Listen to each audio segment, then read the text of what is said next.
Hi, everyone. I'm CS Vivek Banerjee. Today, I will be taking a lecture on mutual funds. Uh, Mutual fund is some different to shares because in valuation of equity shares, I have dealt detail in the fundamental analysis, technical analysis, and the valuation of equity shares, the various aspects of how to judge the shares of a company and how to value that. Uh, Mutual fund is altogether a different concept. Basically, what is mutual fund? Mutual fund means basically it is a pool. And how this pool is created? This pool is created by taking resources or taking money from various investors. So money is taken from the various investors, and then it is pooled. And from this pooled fund, it is invested into various investment avenues, whether it is debt or whether it is equity, or it can be a balance of debt and equity. I will take a simple example uh, to make your concept clear in this regard, and then we will proceed with this. After that, when you will see the slide, you will be able to, you can understand this better.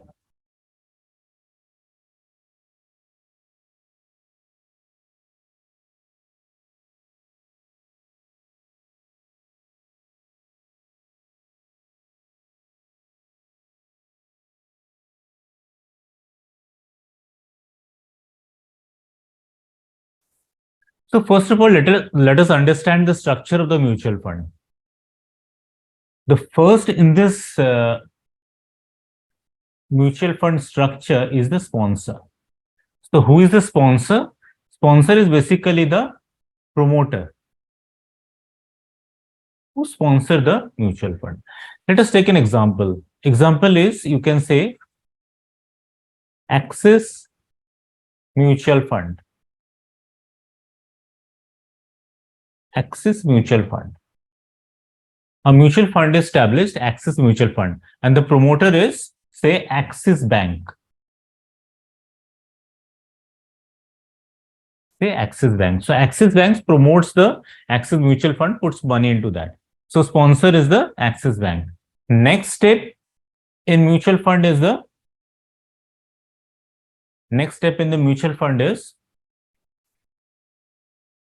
the trustee. Who is the trustee? Trustee is basically an independent person who looks after the entire process of the mutual fund and see it that all the operations are being conducted in an ethical and transparent manner. So trustee, it is an independent body.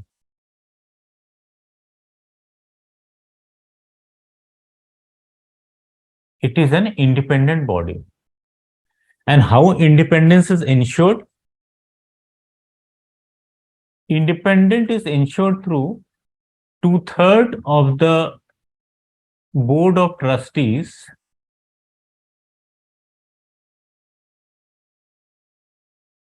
two-thirds of the board of trustees are independent.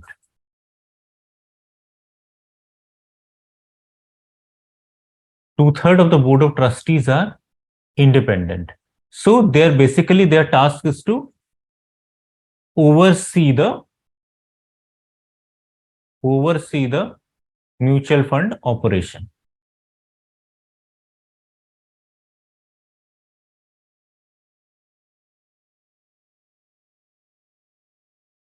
Oversee the mutual fund operation. So this is the task of the trustee. Let us take an example of the trustee. For example, Axis Mutual Fund Trustee Limited.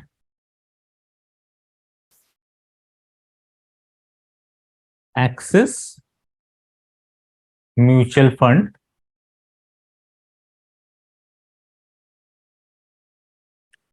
Axis Mutual Fund Trustee Limited.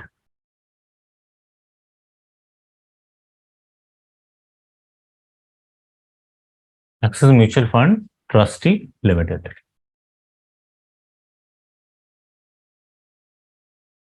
Now, the third aspect of this mutual fund process is the structure, is the AMC or the asset management company. Asset management company. In short form, it is also called AMC. In short form, it is also called AMC. And what is the task of the AMC? The task of the AMC is the day-to-day management of the, or you can say management of mutual fund. Management of mutual fund, or managing its day-to-day operations. This is the basic task of the asset management company. And let us take an example of asset management company. It can be Axis AMC Limited. Axis AMC Limited. So there are three basic structures of the mutual fund: sponsor, or is the promoter of sponsor or promoter. He is the actually founder of the, you can say, mutual fund. For example, Axis Mutual Fund. So founder of sponsor of the Axis Mutual Fund is Axis Bank. Second structure of the mutual fund is trustee. A trustee is basically an independent person, and it is basically established under the Indian Trust Act 1882. And its basic task is to oversee the operations of the management, and it also oversees the operations of the asset management company or not. So trustee also sees that the asset management companies are doing their task properly or not. This is also the job of the trustee. To ensure that trustee remains an independent body, 2/3 of the board of trustees are independent. Independent means the members are not related to the promoters or the management of the mutual fund. Third layer or the structure of the mutual fund is the asset management companies. So asset management companies, the task of the basically the AMCs is to manage the day-to-day operations of the mutual fund. I will take a simple example, and then I will elaborate this example further. Let us understand this, the first slide. This pool, mutual fund is a pool, and how it invests in the various profitable investment opportunities. Let us take this example of Axis Mutual Fund only.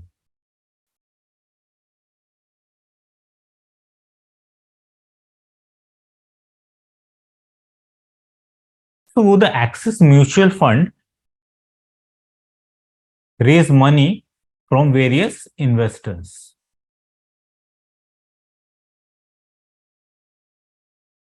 Say investor one, investor two, investor three, investor four, and investor five. For the sake of simplicity, I am taking this example because Axis Mutual Fund may have 100,000 lakhs of investors. So for your understanding, I am taking a simple example. And investor one, it has taken 10,000 from investor one, 20,000 from investor two, 30,000 from investor three, 40,000 from investor four, and 50,000 from investor five. So total amount it raised is, it raised is 30, 30, 60, 40, 1,50,000. 1,50,000. So this is basically the pool. This is basically the pool. Pool of what? Pool of funds raised from the various investors, these five investors. Now the next task of this mutual fund is to invest from this pool of funds into various investment opportunities. So it can be shares, it can be debt, or it can be combination of debt and equity and various other investment avenues, as for example, gold also. But for the sake of simplicity, I am here assuming that it is investing in the stock only. So now it invests out of this pool of funds in, say, 5 stock: A, B, C, D, and E.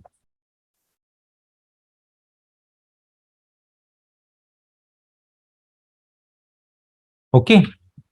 And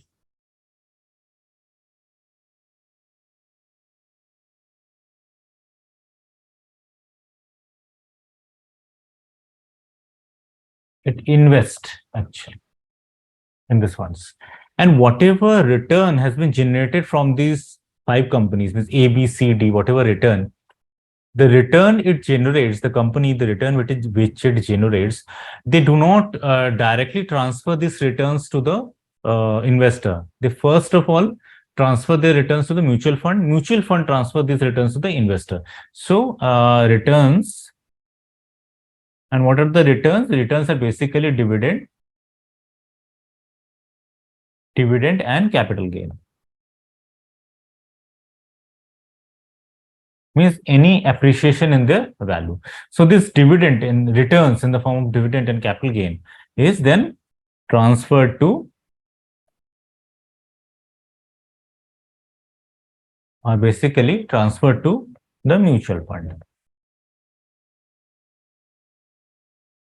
Transferred to the mutual fund.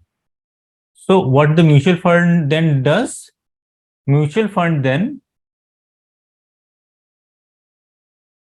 transferred it to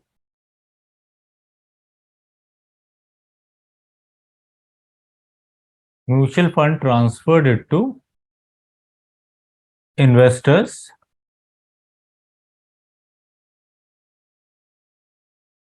after deducting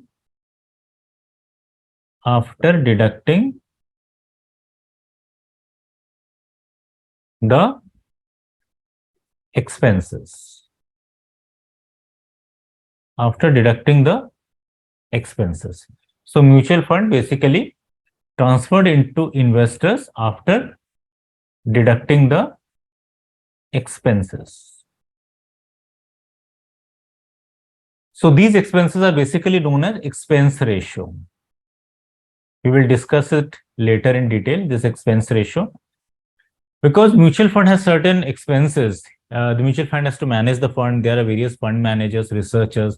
They constantly research that which stocks to pick, which stocks should go out, their travel expenses. So all these expenses, the mutual fund deduct, and whatever remains, it transfer it to the investors.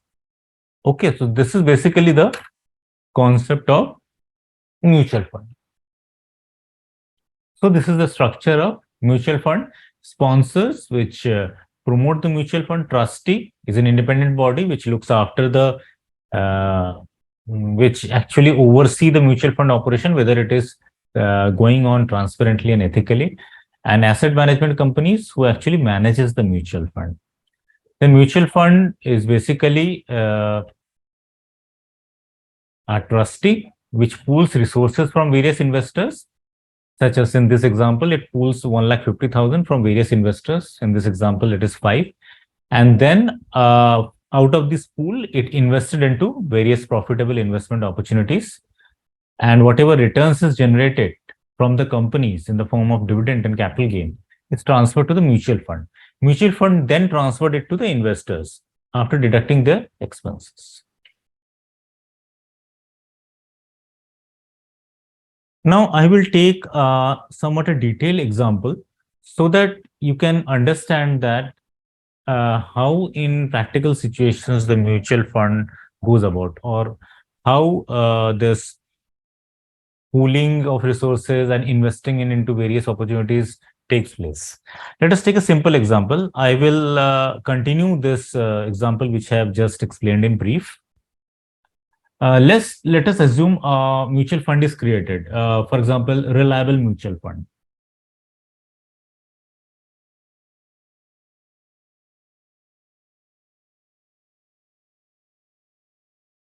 A mutual fund is created by the name of reliable mutual fund, and I will divide it into 2 days, day 1 and day 2.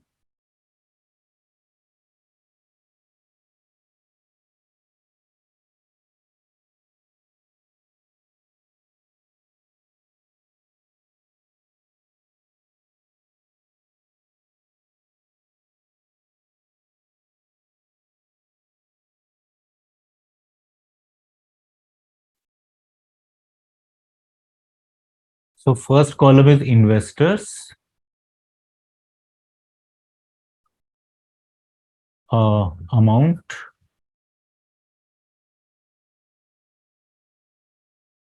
units, and it is per unit cost or per unit value, you can say. So first of all, the mutual fund, first step, we'll go to the first step, the mutual fund extract resources or take money from the various investors. Same example, there are 5 investors, 1, 2, 3, 4, and 5. An amount raised from investor 1, 10,000 is generated. Investor 2, 20,000 is generated. Investor 3, 30,000. Investor 4, 40,000. And say investor 5, 50,000. And per unit cost of 1 unit is rupees 10. In case of mutual fund, the entire amount is divided into units, as in the case of shares, because share capital is divided into shares. But in this case, the share is not possible because mutual fund invests into the shares of various companies. So in case of mutual fund, the investment amount is divided into units. So investor 1, first investor has invested rupees 10,000 and per unit cost is 10. So number of units allotted to him is 1,000. In case of unit cost means the price of 1 unit of mutual fund is rupees 10. So in case of investor 1, the units he got is 1,000, 10,000 divided by 10,000 divided by 10, that is 1,000. In case of investor 2, it is 2,000. Investor 3, 3,000. Investor 4, 4,000. And investor 5, it is 5,000. So total amount of investment is 1,50,000. And total amount of this units 15,000. Okay. Now it is day 2. Before coming to day 2, we now go to the next step. Next step is whatever amount has been generated. This amount, this is the pooled amount. Okay. This is the pooled amount. So out of this pooled amount, investment will be made in various investment opportunities. Again, in order to simplify the example, I will assume that mutual fund is investing in the shares of 5 companies. So let us make another table.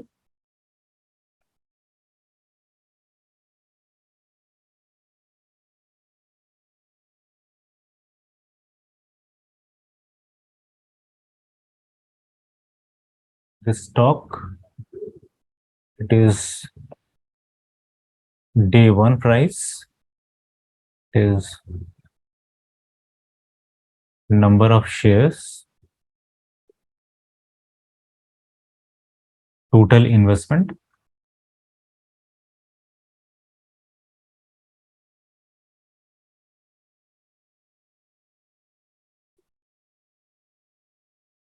Ashok जी जहां पढ़ने में नहीं आएगा बता दीजिएगा.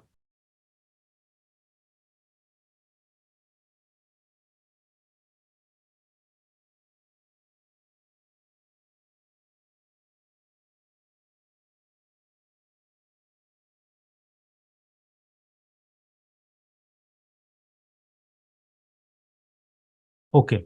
Now, okay, let us proceed.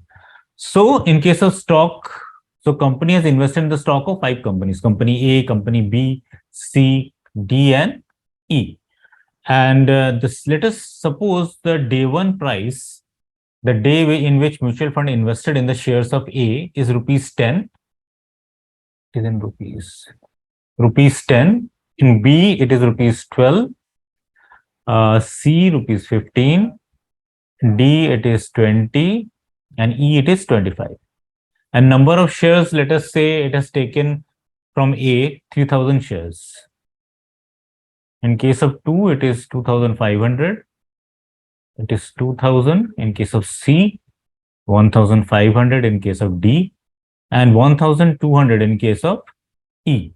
So total investment, day one price into number of shares, 10 into 3,000, it will be 30,000. In case of B, it is 2,500 into 12.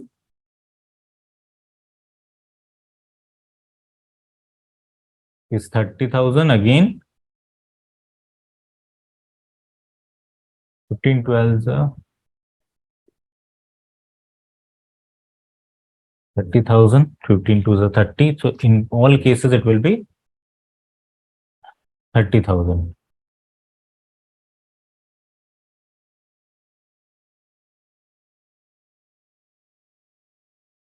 So whatever amount is generated has been invested into the shares of various companies. Now, come to day two. Day two price. Day two price. Now, whether the price of company A, the share prices of company A will be same on the second day, the answer is no, because as you know, the share prices differ every day. So let us suppose the prices of A has been increased from 10 to 12 on day 2. So on day 2, the share prices are 12, but in case of company B, the share prices decrease from 12 to 10. And in case of C, it increases from 15 to 18. In case of D, it increases from 20 to 22. And in case of E, it reduces from 25 to 24. The share prices have changed. If the share prices have been changed, the value will also be changed. So let us calculate the value.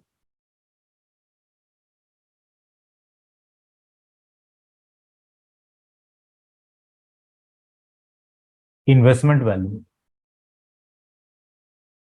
Investment value on day 2.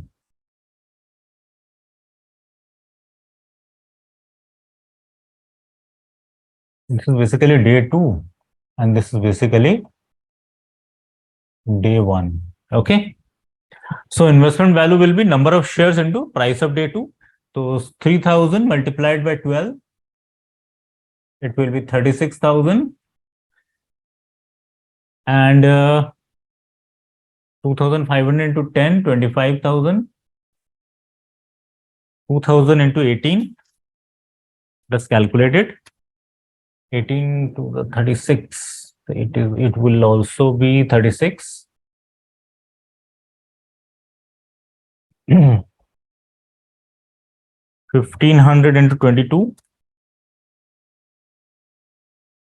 33,000. And in case of company E, 1,200 into 24. So it will be 28,800. Now let us calculate the total investment value. Add all these figures.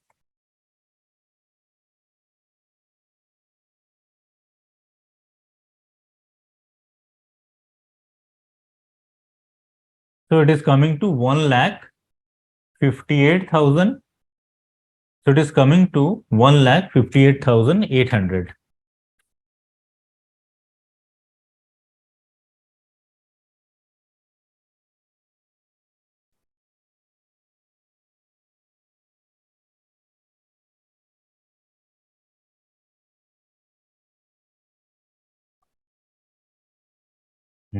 So it is coming to 1,58,800. Okay. This is basically 5. So the share price is the investment value. The mutual fund has invested in 5 shares, but the investment value has increased from 1,50,000 to 1,58,800 in one day. So what is the return of one day? So return is, so basically return is 1,58,800 minus 1,50,000 is equal to 8,800 in one day. So what is the return percentage? Return percentage is 8,800 divided by 1,50,000 into 100. So it will be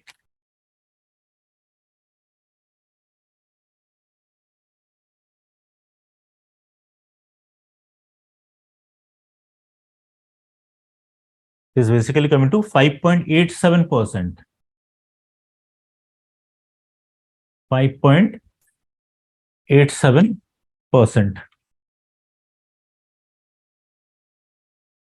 And this return of 5.87% will also be reflected in the unit price of the mutual fund also. So unit price or value of one unit, the value of one unit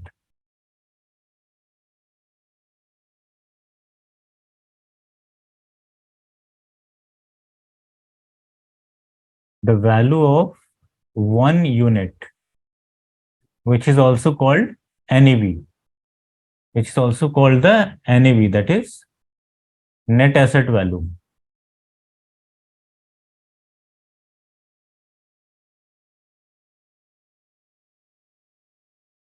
We will discuss in detail what is the net asset value is. For your understanding, it is basically the net asset value is the market value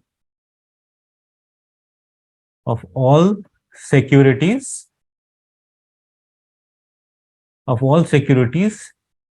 held in the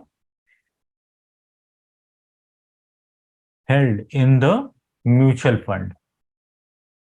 So this is basically the net asset value or the unit price, market value of all securities held in the mutual fund. So what will be the unit price now? This unit price will also be changed, because whatever investment has been made in the shares will also be reflected in the mutual fund also, because out of that money it has been invested in the securities. So now what is the current unit price? Rupees 10 into 105.87%, because there is this 5% return. So we will multiply it by 105% increase in the unit value, because this will be the current market value, because on 2 days the market value has increased. So it will be 10 into 5.87%. It's coming to 10.587. Coming to 10.587. So this is basically the unit price. So it will also be reflected in the value of units in the day 2 also. So let us go to the mutual fund. Okay, we understood this 10.587 has been calculated, and this price 10.587, it is the unit of market value of all securities held in the mutual fund. That is the unit price, or the value of one unit, or the net asset value of the mutual fund on day 2. On day 1 it was 10, on day 2 it is 10.587. It means if anyone wants to purchase security on day 2, it will have to purchase at 10.587. So price of one unit, this is the price of one unit of mutual fund on day 2, on the second day. Why this has been increased? Because in whatever securities the mutual fund has invested, their market value has increased. So this was also reflected in the mutual fund. So let us see what is their effect on the mutual fund. On day 2, the unit price will also change. It is actually 10.587. So it is the unit prices. This is the unit price and investment value on day 2. Investment value of the mutual fund.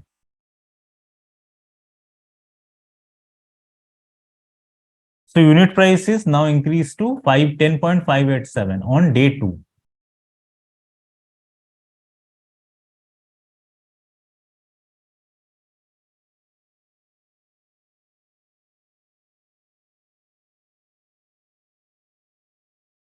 And what is the investment value? We multiply the unit price by the total number of units, that is this units multiplied by this unit price. So 1000 into 10.587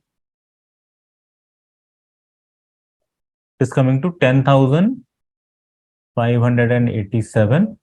Then 2000 multiplied by 10.587 is coming to 21,174. Again, 3000 multiplied by 10.587 is coming to 31,761. Again, 4000 multiplied by 10.587 in case of investor 4. So it will be coming to 42,348. And in case of investor 5, it is 5,000 into 10.587. So it is basically coming to 52,935. Let us all add all these figures.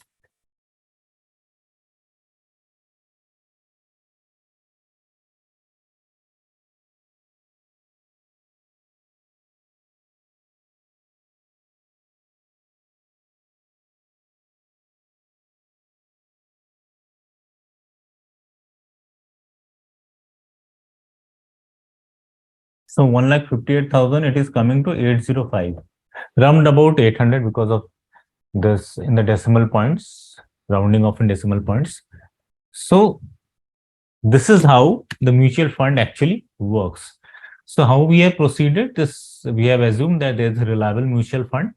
It collected amount from various investors, from 5 investors, and the pooled amount is 1,50,000.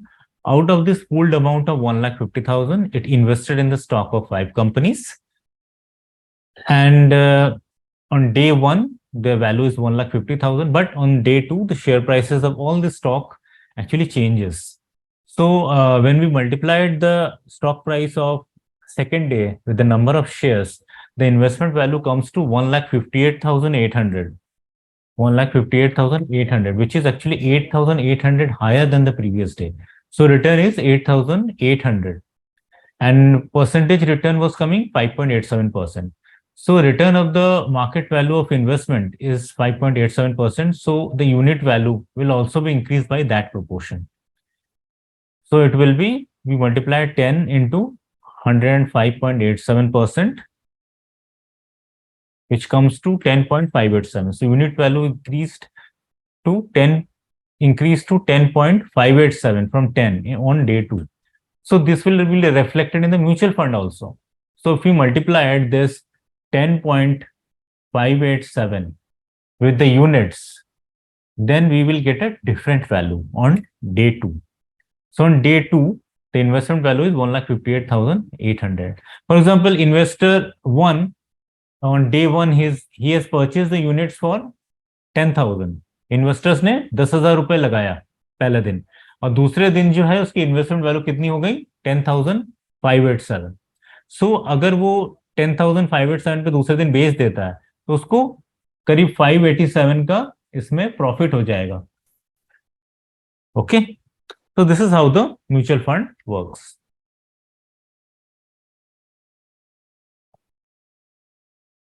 Okay, now again come to the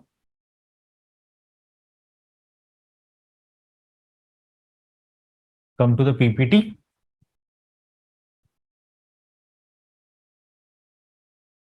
Now if you read this slide, it will be understood by you more clearly.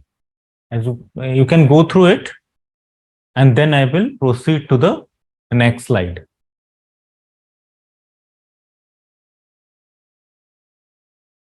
Okay. Now come to the evolution of the, you can say, Indian mutual funds. And there are various phases into which it has been divided. So the first phase of mutual fund is between 1964 to 1987. And during this 23 years, means from 1964 to 1987, there was only one mutual fund, which is called the US 64. That is US 64, because it is unit scheme 64, because it was established in 1964. In 1987, other public sector funds also entered, such as Life Insurance Corporation of India, General Insurance Corporation of India, other public sector banks. They've also made their entry. So mutual fund have been increased further, but till 1993, it was basically in the domain of the public sector companies. Uh, Now come to the third phase. Third phase is the start of the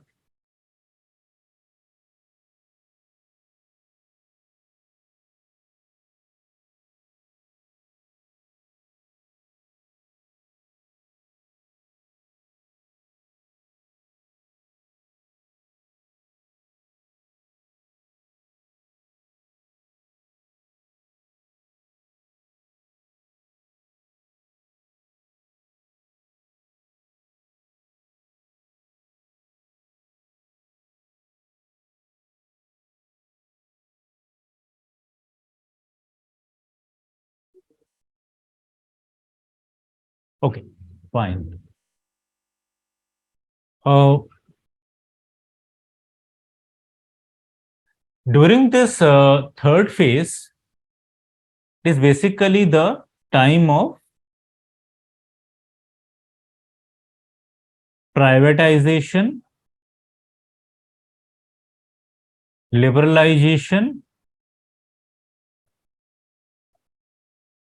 and globalization.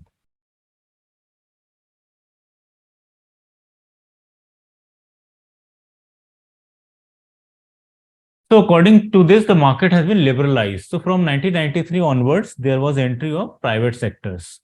And in this case, a new, you can say, SEBI Mutual Fund Regulations 1996 was actually established. So now from 1996 onwards, the mutual funds are now regulated. Were regulated by the SEBI, that is Securities Exchange Board of India, which is actually the market regulator, which is the regulator of the capital market.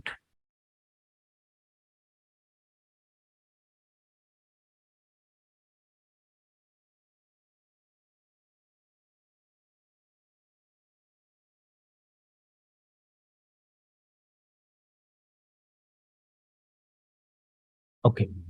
Now come to the fourth phase. In fourth phase, since 2003, February 2003 to April 2014, the Unit Trust of India was 1996. It was actually repealed. Means इसको Unit Trust of India Act 1963 इसको बंद कर दिया गया. On Unit Trust of India has been bifurcated or divided into two separate entities.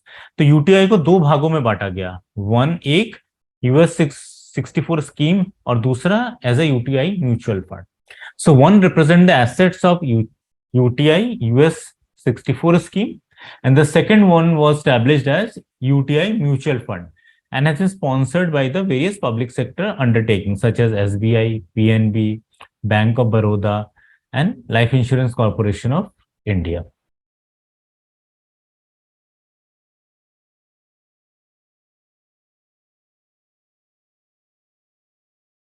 Now come to the fifth phase of the mutual fund since 2014. So 2014 onwards, the mutual fund actually get the big boost because SEBI introduced several measures so that mutual fund can be penetrated into the whole of India. If you have heard this slogan, the mutual fund sahi hai. So it has been advertised, and from 2014 onwards, more and more people started to invest in the mutual funds.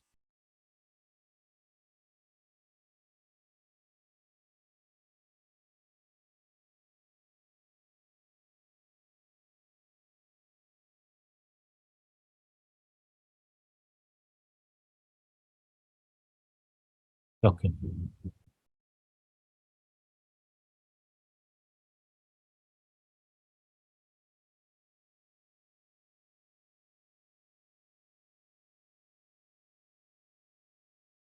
Now come to classification of the mutual funds. Mutual funds can be classified into three different categories: functional, portfolio, and ownership. I will take all of these one by one and try to explain you with the examples also wherever it is applicable. First, come to the functional classification.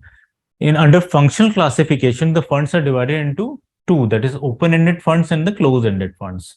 So open-ended funds are basically those funds in which investors can buy and sell at any time.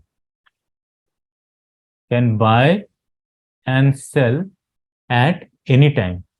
For example, you have invested into the mutual fund of Axis Bank, Axis Mutual Fund. You have invested 1 lakh rupees on, you can say, May 2023. In June 2023, I am taking a hypothetical example. In June 2023, suppose you are not satisfied with the fund. So you can take out that money, whatever investment you have made in the Axis Mutual Fund, you can take out that money. So you can make an entry and exit at any time in open-ended mutual fund. तो open ended mutual fund वो mutual fund होता है जिसमें investor किसी भी समय mutual fund को खरीद सकता है, किसी भी समय म्यूचुअल फंड को बेच के निकल सकता है. अगर आपने मई 2023 में किसी म्यूचुअल फंड में 1 लाख रुपीज इन्वेस्ट किया है, अगर आपको लगता है कि वो ठीक नहीं चल रहा है, तो जून 2023 में आप अपना पैसा वापस ले सकते हैं, अपना पैसा वापस निकाल सकते हैं. तो that is what the open ended mutual funds are. Close ended mutual funds, investors can invest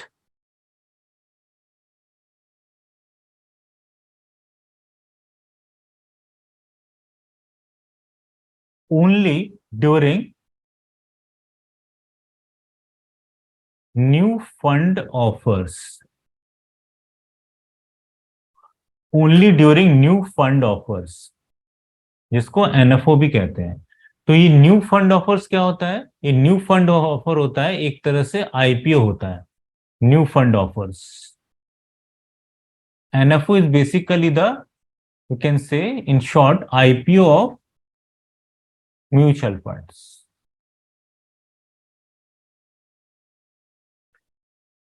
So in closed-ended mutual fund, the investors can invest only during the new fund offers.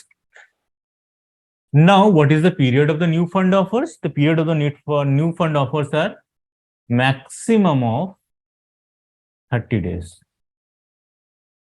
But it is not necessary. The fund may up to 30. वो fund अपना जो offer है वो 10 दिन से 30 दिन के बीच में कभी भी उसको मेंटेन कर सकता है, उस पर्टिकुलर पीरियड को. उस पर्टिकुलर पीरियड में इन्वेस्टर्स को जनरली इन्वेस्ट करना होता है. After that this close ended fund actually closed, means after that उसके बाद उसमें इन्वेस्टर्स जो है इन्वेस्ट नहीं कर सकता. So what happened after 30 days? So after 30 days the close ended funds are listed. So they are listed. The first major difference क्या है क्लोज एंडेड फंड और ओपन एंडेड फंड्स में? तो open ended funds are not listed in the stock exchange, but close ended funds are listed on the stock exchange. And investors can purchase the new fund offers only during those 30 days when the new fund offer is opened, not after that. And then it has been closed. Means the investor cannot get out of those funds till the maturity period. For example, let us say a closed-ended mutual fund is for a period of 3 years. Is for a period of 3 years. तो 3 साल तक अगर आपने किसी close ended mutual fund में invest किया है और उसका मैच्योरिटी पीरियड 3 साल है, तो 3 साल या 3 इयर्स के पहले आप उससे नहीं निकल सकते हैं. But is there a way out? Means और कोई तरीका है कि जिसमें आप क्लोज एंडेड म्यूचुअल फंड से निकल सकते हैं? There is a way out through the stock exchange. Means you have invested in the closed-ended mutual fund, okay, and it has been listed in the stock exchange, say National Stock Exchange, Nifty, say a National Stock Exchange, and I want to purchase, and you have invested it, I want to purchase it from you. So I will contact you and you can sell those units, whatever units you have invested in the closed-ended funds to me. So that way it can be sold. Means it can be sold to any other investor. But practically in India, the closed-ended funds are not that liquid. It is generally considered to be illiquid. It is very difficult to sell the closed-ended funds in India. So basically, if one has invested in the closed-ended fund, one has to wait till the maturity period, whether it is of 3 years, 5 years, or 7 years. So this way, the closed-ended funds work. So what is the difference between open-ended funds and closed-ended funds? First difference, in open-ended funds, investor can buy and sell the mutual funds at any time. In closed-ended funds, the investor cannot buy and sell at any time. They can only buy during the new fund offers, and they can only get out of the funds after the maturity period. And second option, they can get out of the funds if they found a buyer through the stock exchange.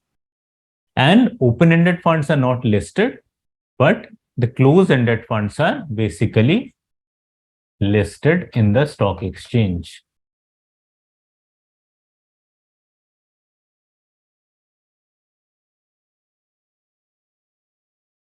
So now you can go through this slide, you will be able to understand it.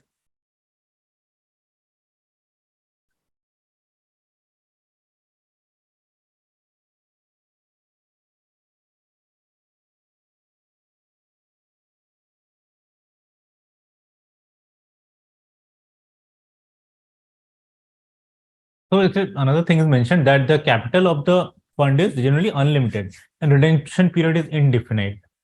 Here it is mentioned that the redemption period is indefinite, means you can get out of the funds at any time, as I've said in an example. Closed-ended funds only during the initial public offering, as I've just mentioned, or from the stock market. In these two occasions only. So investors can buy a closed-ended fund in two situations, initial public offering or from the stock market, because after the close of this new fund offers, the closed-ended schemes are listed in the stock exchange. The scheme has a limited life. Okay, limited life of say 3 years, 5 years, 7 years.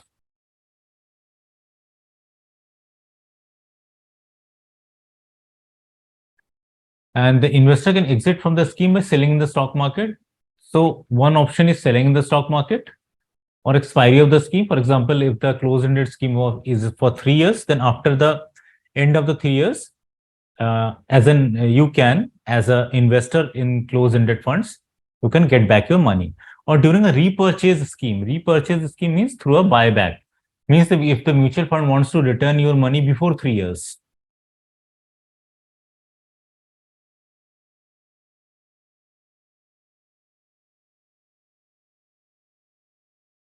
Now come to portfolio classification. Mutual funds are classified into equity funds, debt funds, and the special funds. So what are growth funds? Growth funds seeks to provide long-term capital appreciation to the investors and are best to long-term investor. So the emphasis on the growth funds are basically to provide capital appreciation. So if the goal is for capital appreciation, then it is basically long-term only.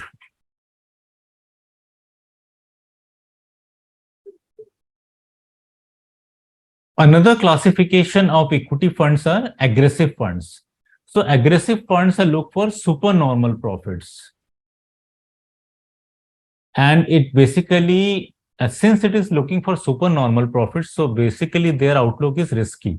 So basically the investment is in startups, IPOs, speculative shares. So these are all risky: startups, IPOs, speculative shares. So as I have said, in this case, the investors are willing to take risk.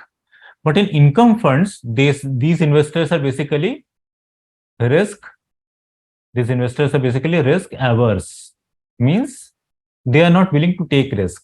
जो income fund में invest करना चाहते हैं वो risk averse होते हैं, मतलब वो ज्यादा रिस्क नहीं लेना चाहते. तो basically they will be satisfied by investing in safe stocks. So in this case, the mutual fund invest in safe stocks which pay regular dividends.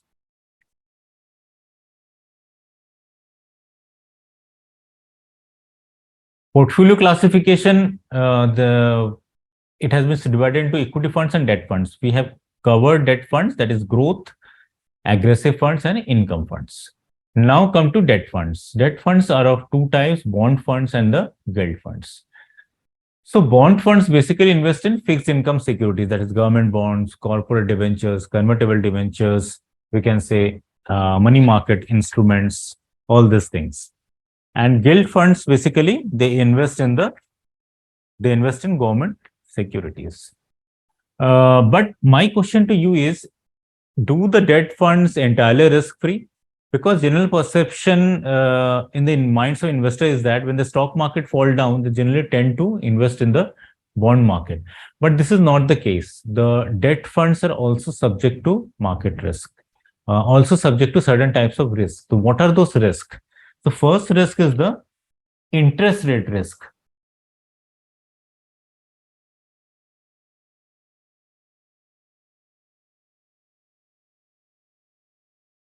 First is the interest rate risk. What is this risk? Interest rate risk means when the market value of a bond fluctuates, when the market value comes down, the interest rate or the yield goes up. Or when the market value goes up, the yield actually comes down. So they actually operate in the reverse direction, as you must have been studied in the bond valuation chapter. So interest rate risk is a very, we can say, a risk which has to be considered by the investors who basically try to invest in the debt funds. So this is the risk. But is this the only risk? No, there are other type of risk also. The second one is credit risk.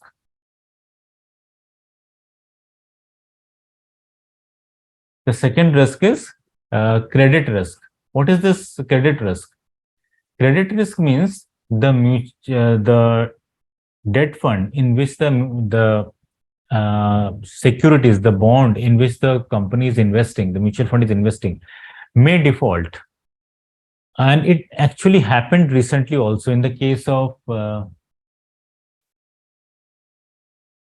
ILNFS and Divan Housing Finance Limited, Infrastructure Leasing and Financial Services, and DHFL, that is Divan Housing Finance Limited.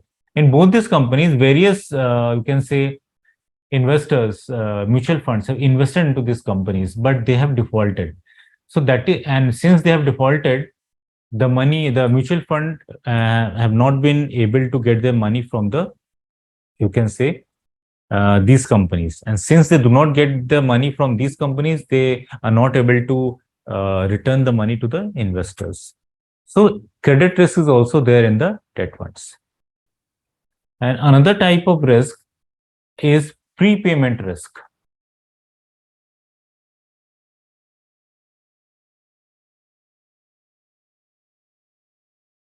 Prepayment risk when the mutual fund try to prepay their investor, when the debt funds try to, whatever companies which have been generated money from the investors through bonds, try to pay back the money. Why this is so? This happens especially when the interest rate falls. When the interest rate falls. So if interest rate falls, the market value increases. So if the interest rate falls, they fear that the market value may increase. So they try to, you can say, pay back their money to the investors. Prepayment risk होता है कि जब जो companies होती हैं जिन्होंने bond issue किया है वो फिक्स डेट से पहले बॉन्ड पैसा जो रिटर्न करती, फॉर एग्जांपल अगर 3 साल का है पीरियड, तो 3 साल के लिए बॉन्ड इशू किया तो 3 साल के पहले उसको रिडीम करना चाहती है। वो कब ऐसी सिचुएशन होती है जिसमें वो पैसा वापस करना चाहती है? वो होता है जब वो इंटरेस्ट रेट फॉल होता है, इंटरेस्ट रेट जब वो कम होता है। तो इंटरेस्ट रेट जब कम होता है तो मार्केट वैल्यू इंक्रीज होती है, जब यील्ड कम होता है तो मार्केट वैल्यू इंक्रीज होती है। तो इस डर से कि मार्केट वैल्यू इंक्रीज ना हो जाएगा, मार्केट वैल्यू इंक्रीज होगी तो क्या होगा, तो उसमें क्या होगा, हायर अमाउंट पे रिडीम करना पड़ेगा, हायर अमाउंट जो है वापस करना पड़ेगा क्योंकि मार्केट वैल्यू इंक्रीज हो रही है। तो इस सिचुएशन से बचने के लिए वो इससे पहले कि मार्केट वैल्यू ज्यादा बढ़ जाए, वो अमाउंट जो है वो रिडीम कर देती है, पहले ही वापस कर देती है। तो इसमें जो है, जो डेट फंड के इन्वेस्टर्स हैं उनको लॉस होता है। क्यों? क्योंकि अगर मार्केट वैल्यू इंक्रीज होती तो उनको ज्यादा पैसा मिलता, क्योंकि मार्केट वैल्यू इंक्रीज होने के पहले ही कंपनी रिडीम कर रही है, तो उनको पैसा वो मैच्योरिटी पीरियड पे कम मिलेगा कंपैरेटिवली। इसीलिए प्रीपेड प्रीपेमेंट रिस्क भी रिस्क है। और इसको इन्वेस्ट जो कि बॉन्ड फंड में या डेट फंड में इन्वेस्ट करना चाहते हैं इन्वेस्टर, इसको प्रीपेमेंट रिस्क को भी कंसिडर करना चाहिए। So there are three types of risk in debt funds: interest rate risk, credit risk and the prepayment risk.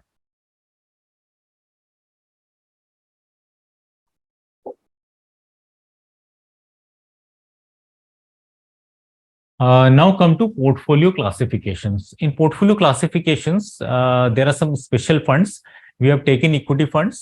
We have equity funds. We have taken growth, aggressive, and the income funds. In debt, we have considered bond funds and government securities. Now, let us consider some special funds. First of all is index fund. It is very important. Index funds are basically passive funds which actually invest in market indexes like Nifty and Sensex. They are low cost funds and they should be invested with a long term perspective. I will take some time to explain this index fund because it is basically conceptual.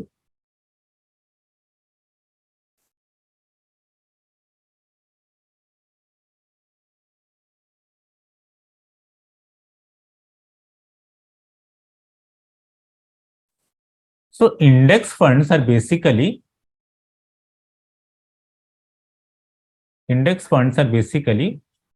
passive funds. Why passive? Why it is called passive funds? It is passive funds because the mutual fund managers invest the entire funds, that is the pool of money collected from the investors, into the shares of those companies which are in the index. For example, Nifty, Nifty 50. In Nifty, there are 50 stocks. So the mutual fund managers invested in Nifty 50.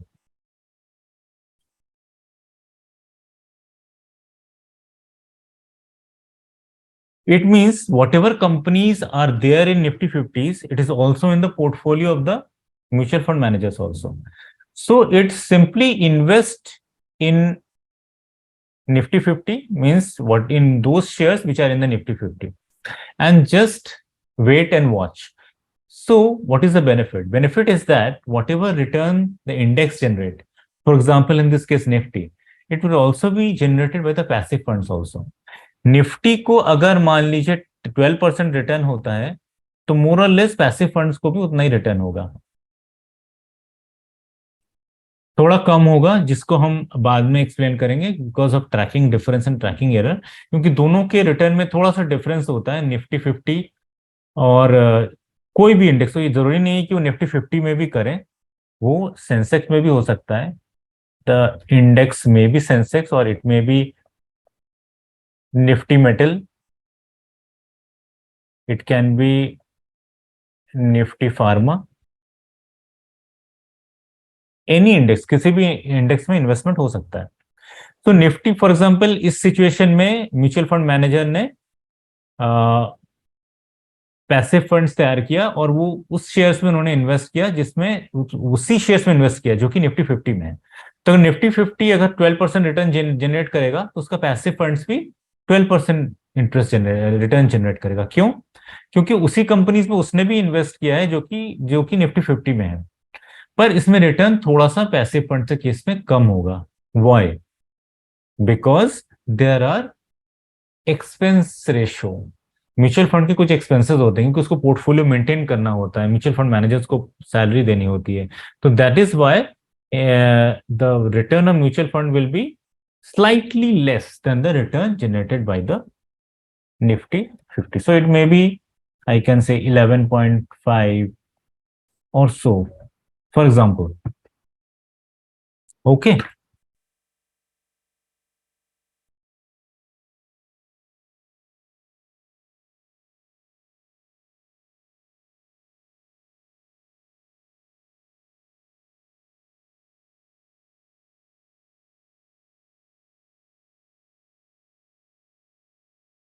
Now again come to the PPTs.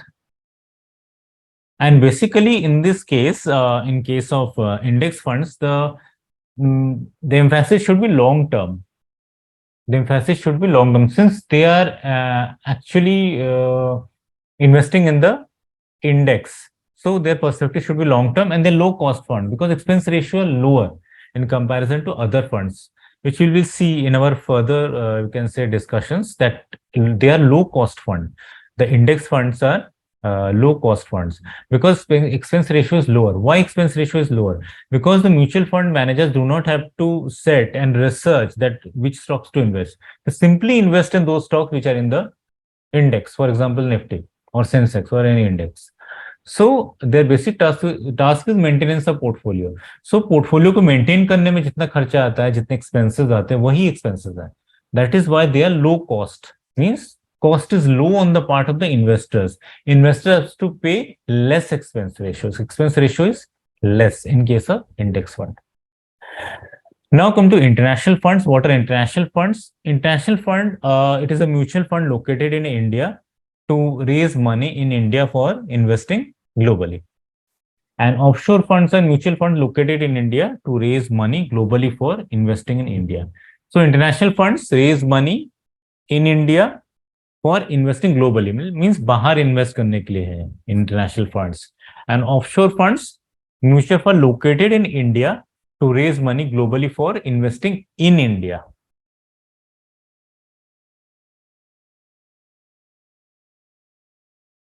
Okay, now come to sector funds.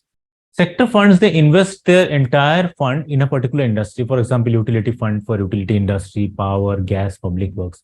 तो एक particular sector में invest करते हैं. For example, power is a sector. Gas is another sector. Public works is another sector.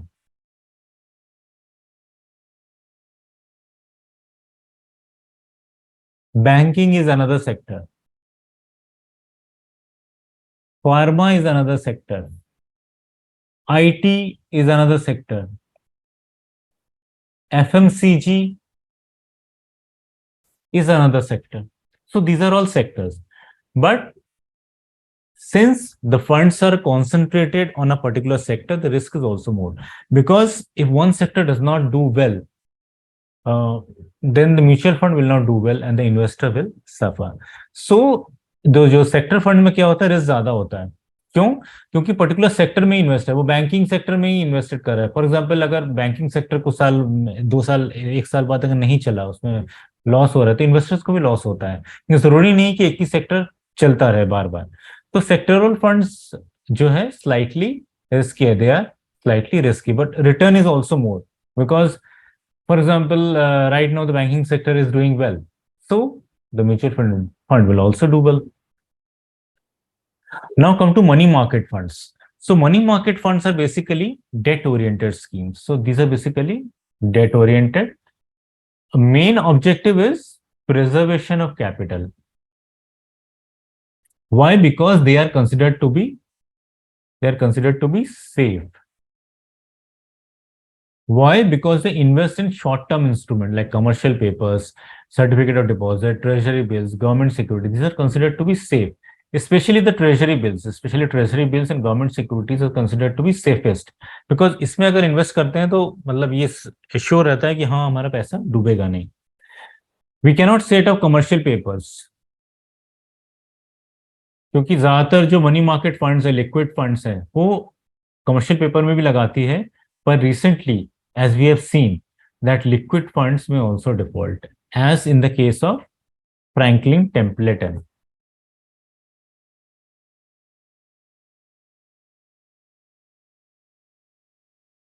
So what happened in Franklin Templeton? The investor which invested in Franklin Templeton in liquid funds or ultra short-term bonds have actually suffered. Why? Because the Franklin Templeton invested in the companies which he had invested actually defaulted. Franklin Templeton invested hugely in DHFL, that is Diwan Housing Finance Limited. But in short term, it's commercial papers of Diwan Housing Finance Limited, but Diwan Housing Finance Limited defaulted and it could not pay back its money to the Franklin Templeton. Since Franklin Templeton cannot get its money back from Divan Housing Finance Limited, then it has not able to return its money to the mutual fund investors also. That way, the mutual fund investors suffered who was invested in the liquid fund, which are generally considered to be safer. Okay. Now, another aspect of money market mutual fund is easy liquidity. So, because it is basically for short period, these liquid funds, so-called liquid funds, are liquid funds, or you can say ultra short-term bonds. They are basically for a short-term period, 3 months up to 6 months, maximum 1 year, less than 1 year. So easy liquidity. You can get back your money in a relatively shorter period of time. Moderate income because they are considered to be safe. अगर instrument safe होगा तो return भी कम होगा. जितना risky होगा उतना ज्यादा return ज्यादा होगा. कम रिस्की होगा कम रिटर्न होगा. Okay. So money market mutual funds are basically those mutual funds which invest in the money market instruments such as commercial papers, certificate of deposits, treasury bills, government securities. They are generally considered to be safer, especially treasury bills and government securities. Not so safe in the case of commercial papers because, as we have witnessed in the case of Franklin Templeton. Another feature is that, so we can say their capital is more or less safer in comparison to other instruments. Easy liquidity because it is generally for a short term, and moderate income. Income is not that much because equity funds give more return and money market mutual fund give less return because it is considered to be safer in comparison to equity funds. Now come to fund of funds. Fund of funds means these funds invest in the schemes, invest in other mutual fund. For example, Axis Mutual Fund invest in, for example, Axis Mutual Fund invest in Aditya Birla Mutual Fund. Aditya Birla Mutual Fund. Axis Mutual Fund investing in Aditya Birla Mutual Fund. That is a fund of fund. Means one mutual fund investing in another mutual fund. So then what is the advantage of that in case of fund of funds? The basic advantage is extra layer of protection. I will take few minutes to explain this fund of funds.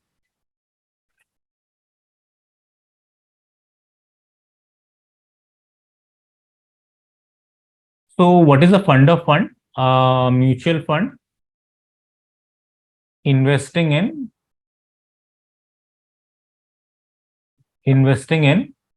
another mutual fund.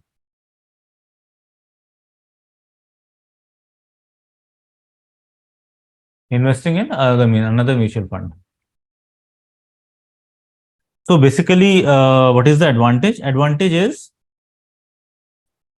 extra layer of protection.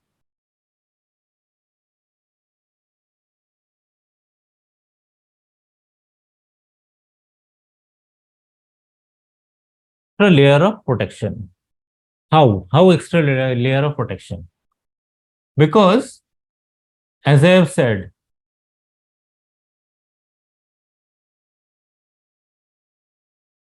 Axis Mutual Fund investing into Aditya Birla Mutual Fund.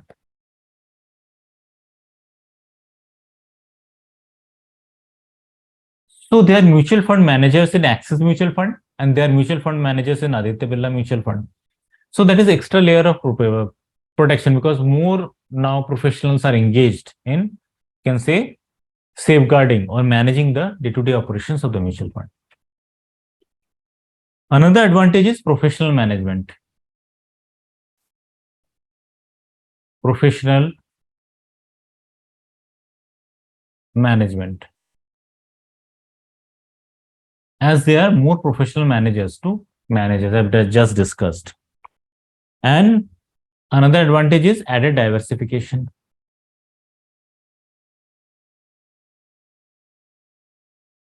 Added diversification.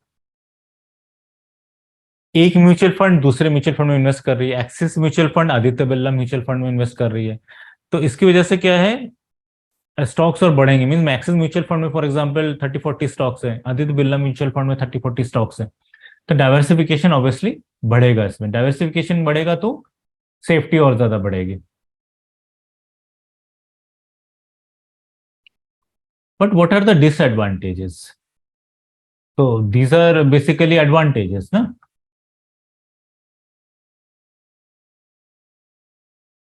These are basically advantages. So what are the disadvantages then?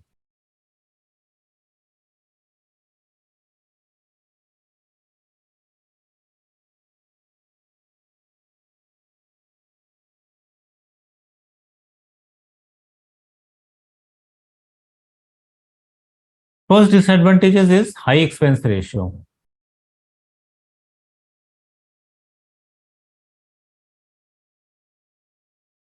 Why expense ratio is high in case of fund of funds? Expense ratio is high because there are two mutual funds involved. Because you're paying expense ratio in case of Axis Mutual Fund and expense ratio Aditya Birla Mutual Fund. So expense ratio will obviously be high in case of fund of funds. Security is there. The return is more or less, you can say, more security in case of return, because more professional management, more diversification, but expense ratio is high because of more management expenses.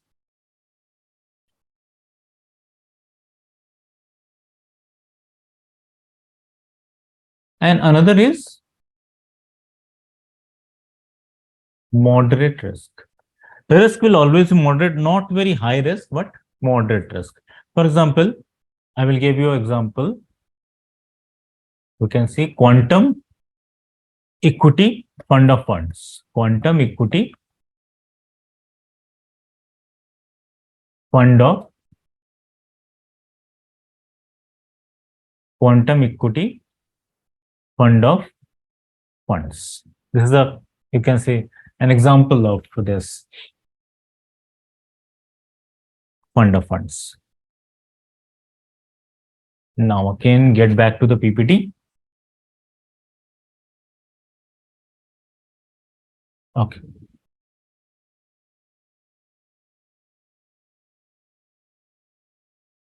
Okay, now come to capital protection oriented fund.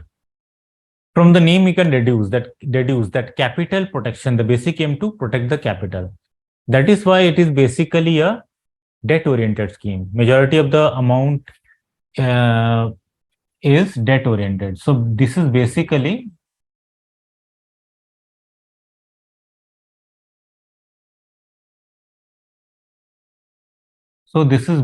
debt oriented.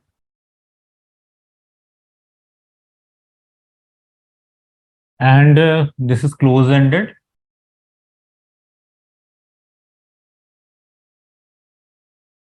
Since it is close ended, it is listed because close ended mutual funds are listed. It is debt oriented. Majority of the portfolio in case of capital protection fund is debt, and it is close ended means period is fixed. Since it is close ended, it is listed, and it should be mandatorily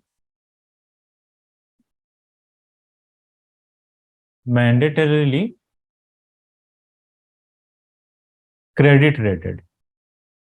means इसका mandatory credit rating होना वो जरूरी है. मतलब किसी credit rating agency से credit rating इसका उसको लेना होता है. किसको? हाँ, इस कैपिटल प्रोटेक्शन ओरिएंटेड फंड को, कैपिटल प्रोटेक्शन ओरिएंटेड फंड के केस में. Okay.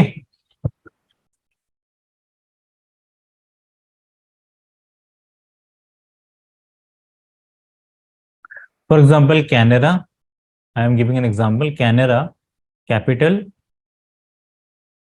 Protection oriented fund.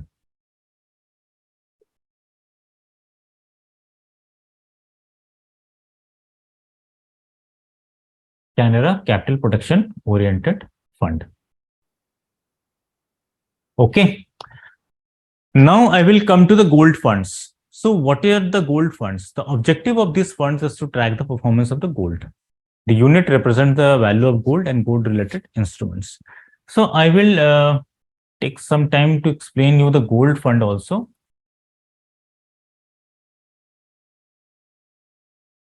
Gold funds.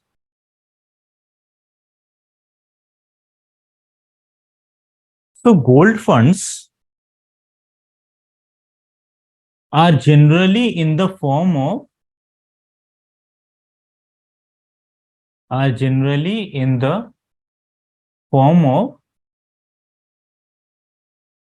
ETFs. What is ETFs? ETFs are exchange traded funds. I will explain this during the course of our discussion, what these exchange traded funds or ETF is. So it is generally in the form of ETFs, and it is basically, you will surprise to know that it does not invest in physical golds.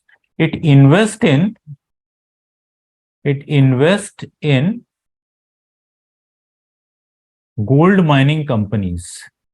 It invests in gold mining companies. It invests in the gold mining companies.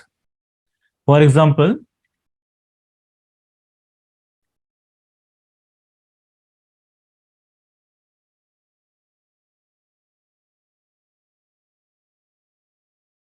I mention here, and not in physical golds.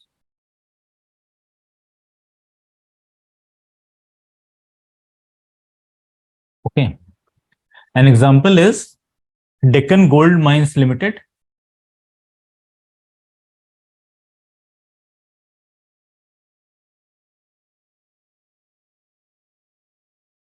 Deccan Gold Mines Limited and Hutti Gold Mines Limited.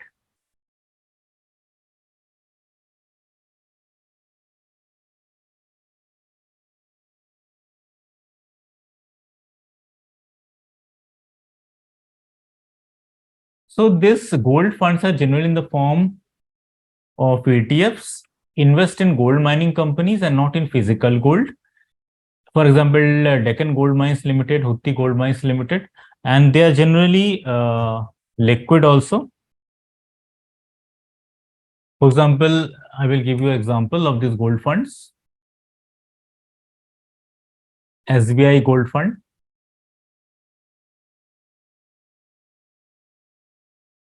SBI Gold Fund, Axis Gold Fund.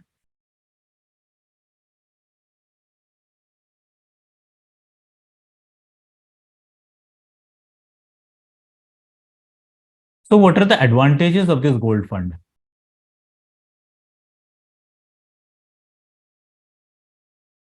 What are the advantages of this gold fund?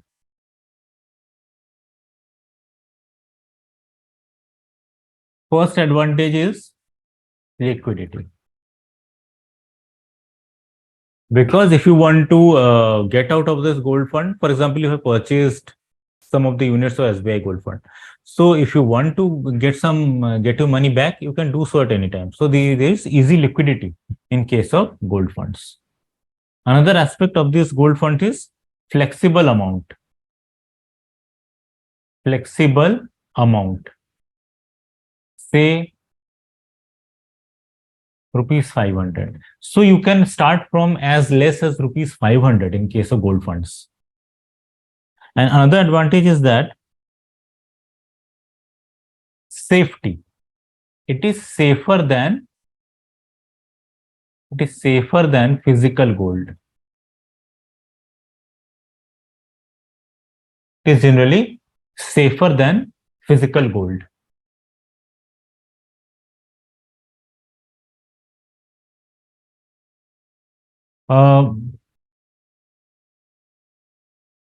Ashok ji, ये जो लिख रहा हूँ visible है ना साफ साफ? हाँ, साफ साफ पढ़ने में आ रहा है ना? अच्छा, ठीक है.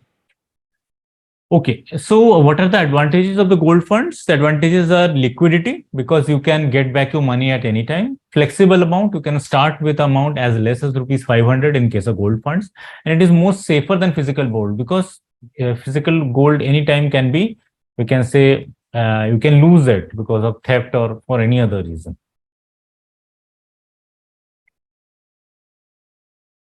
So this is what the concept of this gold fund is. Generally in the form of ETFs. So we invest in gold mining companies and not in physical gold. Gold mining companies such as Deccan Gold Mines Limited, Hutti Gold Mine Limited. Some of the examples of gold funds are SBI gold funds, Axis gold funds. Advantages is liquidity, flexible amount, say rupees 500. You can start with as little as 500, and it is safety. It is safer than the physical gold.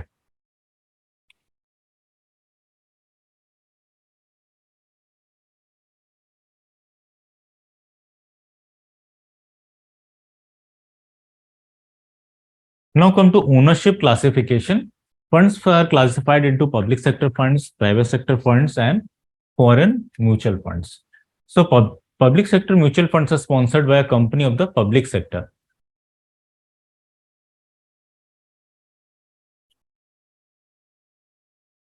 The public sector mutual funds are basically are sponsored by a company of the public sector. For example, SBI, State Bank of India, Punjab National Bank, Canara Bank. These are all mutual funds from the public sector. There are private sector mutual fund that is sponsored by a company of the private sector. For example, Axis Bank, HDFC, ICICI. And there are foreign mutual funds also operate from India, such as Franklin Templeton. Okay.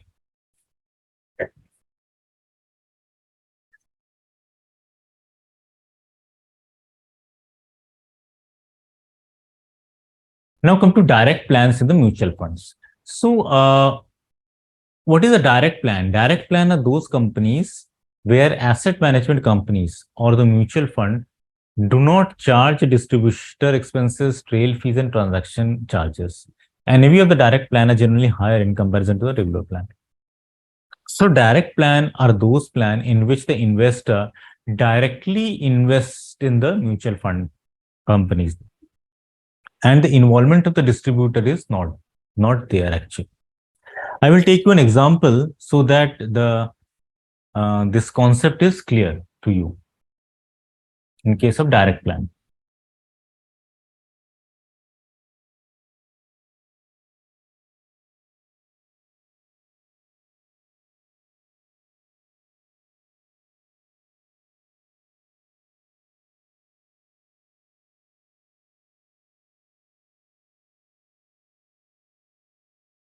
direct plan.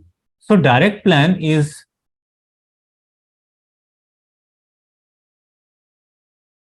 different from a regular plan.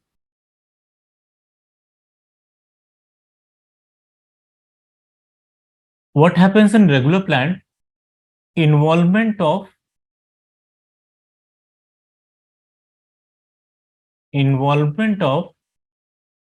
distributors are there.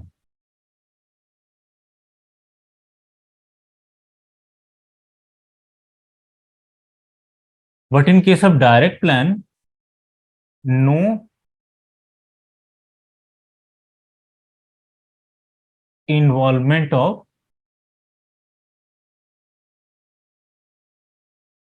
the distributors. That is the basic difference. I will take a flow chart in which the difference will be more clear to you. I will take the same example which I have taken. There is a mutual fund name, a reliable mutual fund. Say the reliable mutual fund has various distributors across India. Say distributor X, distributor Y, distributor Z. For example, there are 3 distributors. Okay. And one investor that is Pawan invested rupees 1 lakh through X, means these through the distributor. Okay.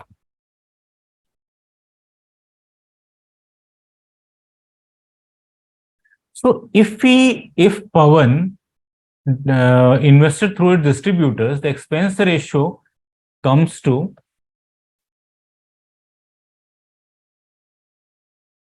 1.2%.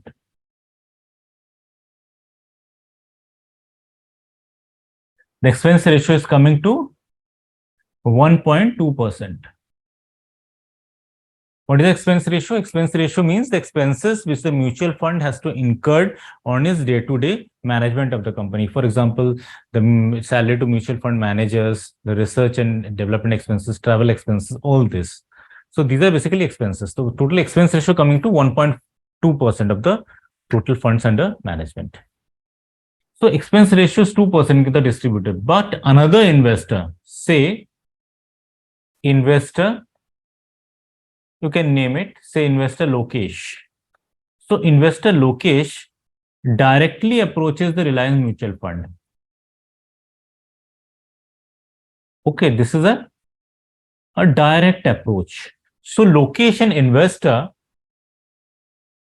directly approaches reliable mutual funds and invested same amount, rupees 1 lakh. In his case, the expense ratio is, in his case, the expense ratio is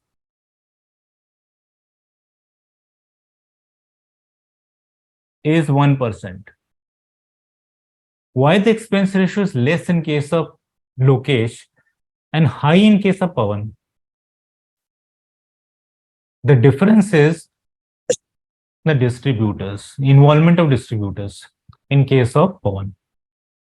Pawan approaches the distributors and this 0.2% is taken by the distributor because Reliance Mutual Fund has to pay certain commission to the distributors to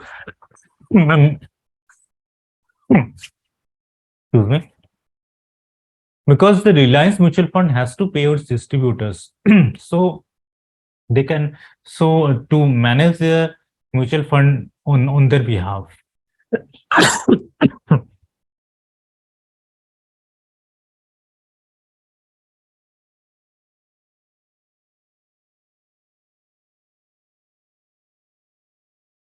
Excuse me, just give me a minute.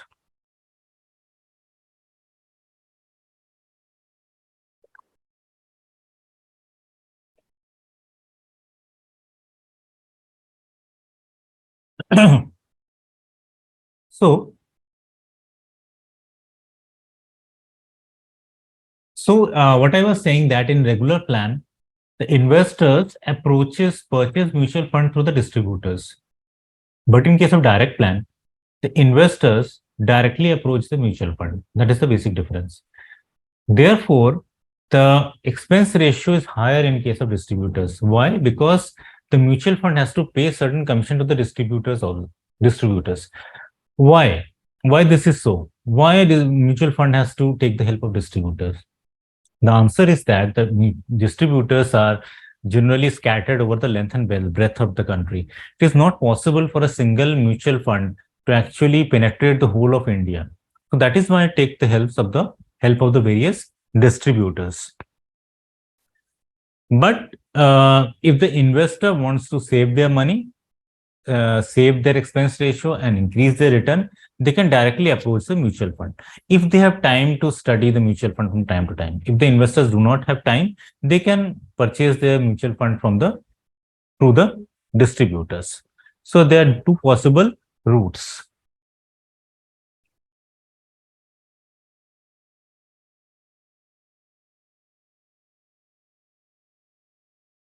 I will show you what is the difference in the return between the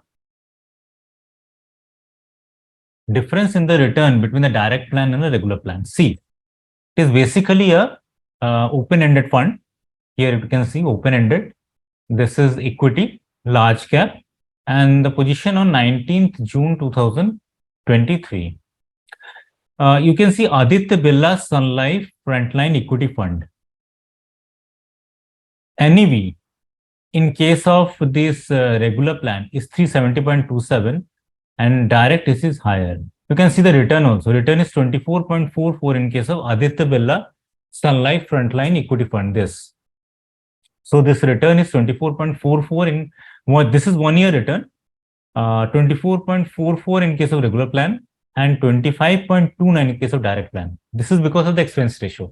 Since expense ratio in case of direct plan is less, since expenses are less, the return is more in case of direct plan. Let us see the 3-year return. In 3-year return also, the In case of direct plan, return is more. Let us see 5-year return. In this case also, the return is more, 12.22 in direct and 11.44 in regular. Again, see the 10-year return. 10-year return also 15.21 in case of direct plan and 14.26 in case of regular plan. If you compare all this, you can see in case of all the schemes, the return in case of direct plan is more than the regular plan. In almost all the cases, you can see that return in direct plan is more than the regular plan because of less expenses in case of direct plan. Because in direct plan, the investors can directly approach the mutual fund, whereas in case of regular plan, the mutual fund investors purchase the mutual fund through the distributors. That is the basic difference. Now I will let us take a brief break of about 10 minutes and come back after 10 minutes. Ashok ji 10 minute का break ले रहे हैं.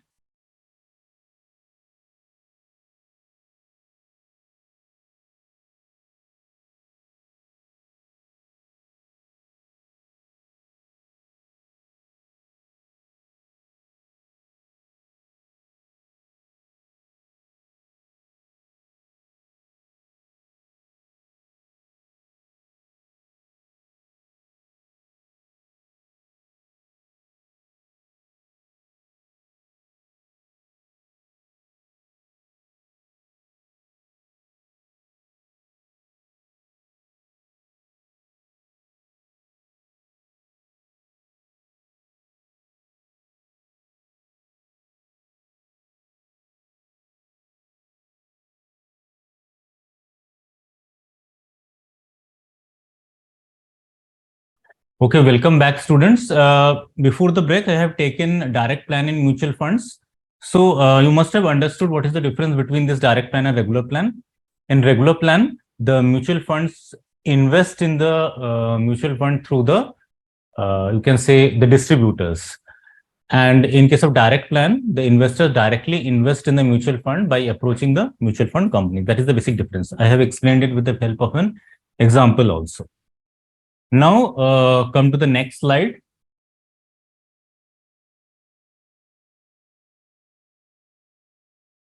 Which is balanced funds. As the name suggests, the balanced funds make strategic allocation to both the debt as well as equities. But for namesake, it is balanced. It is balanced, but the emphasis is more towards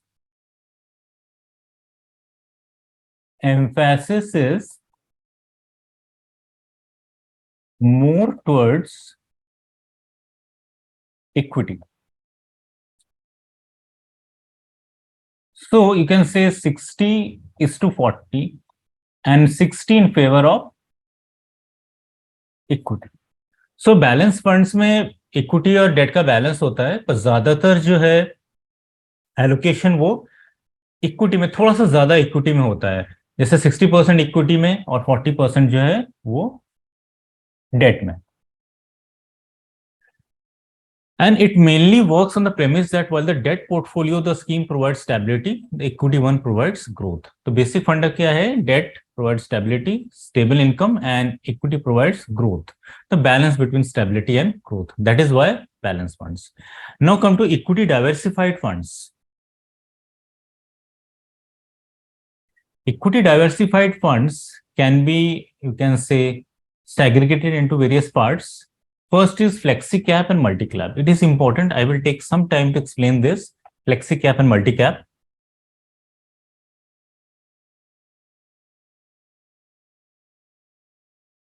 Let us first take flexi cap. Flexi cap funds. So why this is called flexi cap? Flexi cap because flexibility in capping. Capping means flexibility in capping of whether it is a large cap flexibility in choosing whether to invest in large cap, whether to invest in mid cap, or whether to invest in small cap. So as you see, what are the large cap companies? Top 100 companies by way of market capitalization. Mid cap 101 to 250, and small cap is 251 onwards. So large cap companies are those companies whose market capitalization is in the top 100. Means 100 top companies by way of market capitalization, large cap, 101 to 250 mid cap, and 251 onwards small cap. So in flexi cap funds, the mutual fund managers have the flexibility. That is, how much amount to be allocated to large cap, how much amount to be allocated to mid cap, how much amount to be allocated to small cap. That flexibility is there. That is why flexi cap. And that is why it is popular also. And that is why it generates sufficient income also.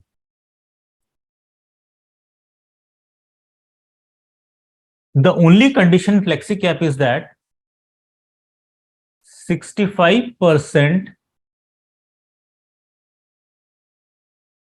must be in equity. That is the only condition. जो 65% है at least fund का 65% investment जो है वो at least equity में होना चाहिए. Otherwise flexibility है कि जितना भी अमाउंट लार्ज कैप में लगाओ, जितनी इच्छा मिड कैप में लगाओ, जितनी इच्छा स्मॉल कैप में लगाओ. परसेंटेज कितना आप लगा सकते हो म्यूचुअल फंड मैनेजर के ऊपर है. कितना परसेंटेज लार्ज कैप में लगाते हो, कितना परसेंटेज मिड कैप में, और कितना परसेंटेज स्मॉल कैप में, ये म्यूचुअल फंड मैनेजर्स के डिस्क्रिप्शन पे होता है.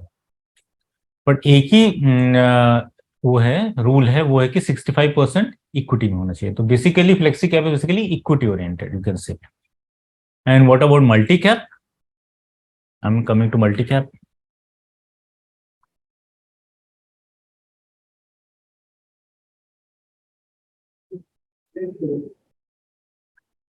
Multi cap is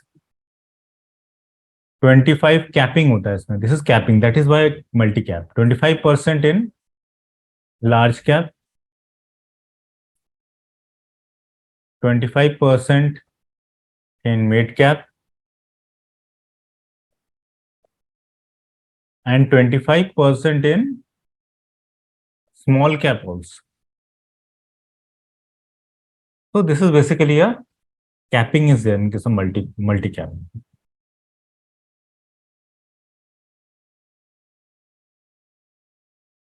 And obviously it should be, majority should be in equity. At least this should be 75%. We can make out that at least this 75% should be in equity. We can make out from this.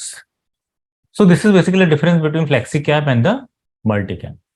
But since the capping is there in multi cap, the scope of generating returns is higher in case of flexi cap. That is why flexi cap is more popular among investors in comparison to this, in comparison to multi cap. Okay. So in flexi cap, there is flexibility as to the capping, but 65% must be in equity. In multi cap, 25% has to be each in large cap, mid cap, and a small cap.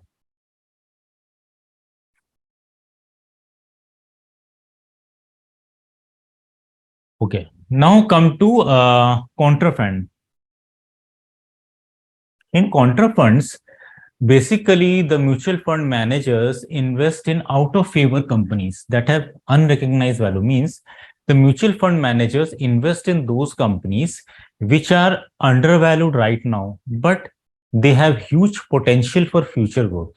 तो Contra fund में mutual fund managers ऐसी company में invest करती है जिसकी value अभी तो कम है, पर फ्यूचर में स्कोप काफी है उसके वैल्यू को बढ़ने की, वैल्यू बढ़ने की काफी चांसेस होते हैं. वैसे फंड को कॉन्ट्रा फंड कहते हैं.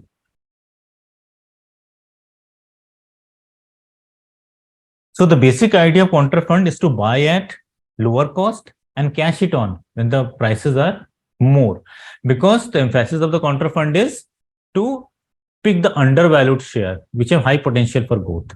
Since the shares at present, value of shares at present are undervalued, means market price is less, then it will be beneficial to purchase it now at lower price, and when they show the growth at higher price, then cash it on, means extract the capital gain. And distribute the return to the investors. So that is basically the focus of the contra funds.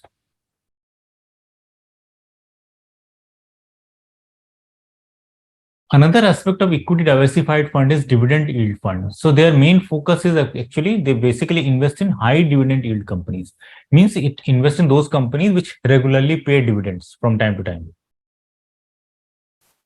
Now, under equity diversified scheme, last but not the least, equity linked savings scheme. It is very important. I will take some time to explain this equity linked savings scheme. It is basically a equity scheme, as the name suggests. It is close-ended because the period is generally fixed. Lock-in period is there. There is lock-in. Lock-in means the investor cannot sell it for a certain number of years. Means lock-in period of 3 years means investors cannot sell it before 3 years. Means आप अगर equity linked savings scheme में invest किया है, for example 1 मई 2023 को invest किया है, तो आपको अप्रैल 2026 से पहले आपको पैसा वापस नहीं मिलेगा. उतने दिन तक लॉक इन रहेगा. आप उसको बेच नहीं सकते, अपना अमाउंट वापस नहीं ले सकते. That is what the meaning of lock in period is. तो इट इज क्लोज एंडेड, क्योंकि फिक्स पीरियड के लिए होता है इसलिए close ended. Since it is close ended it will be listed and basically the advantage is that the investor get tax benefit for investors. Tax benefit for investors. Tax benefit for investors under section 80C. Here it is mentioned, section 80C. So what is the equity linked savings scheme? Equity linked savings scheme is an equity scheme which is close ended, listed in the stock exchange, and there is a lock in period of 3 years in case of equity linked savings scheme. Means investors cannot get their money before the end of 3 years, but the investors can get tax benefit under section 80C of the Income Tax Act.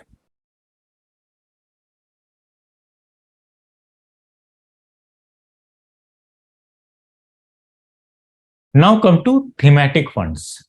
Thematic funds is basically slightly different from sectoral funds. Sectoral funds, the emphasis is on particular sector, but actually the thematic funds covers 2, 3, 4, 5 sectors. So I will take some time to explain this. Let us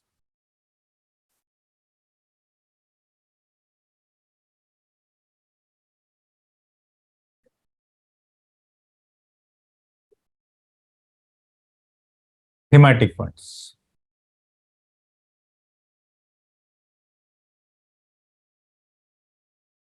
So basically the thematic fund covers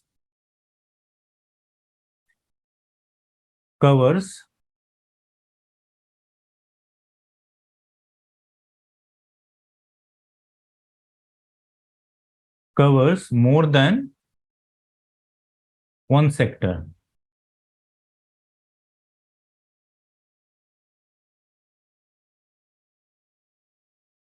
For example, ESG, environment, social and governance.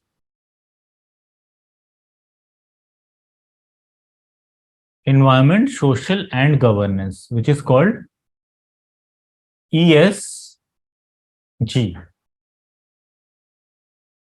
तो जितनी भी companies ESG में है, environment, social and governance follow कर रही है, तो वो कंपनीज थीम में आ जाएगी. तो सेक्टर से स्कोप बड़ा हो गया. थीमेटिक फंड का स्कोप सेक्टोरल फंड से ज्यादा है. एक और एग्जांपल लेते हैं. एग्जांपल 2,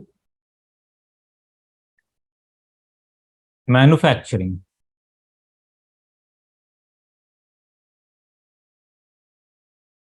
तो मैन्युफैक्चरिंग में क्या क्या कवर हो जाएगा? In manufacturing what will be covered? In manufacturing if the theme is manufacturing, more than at least three sectors will be covered. If the theme is manufacturing, what are the sectors? First, engineering. Second is construction.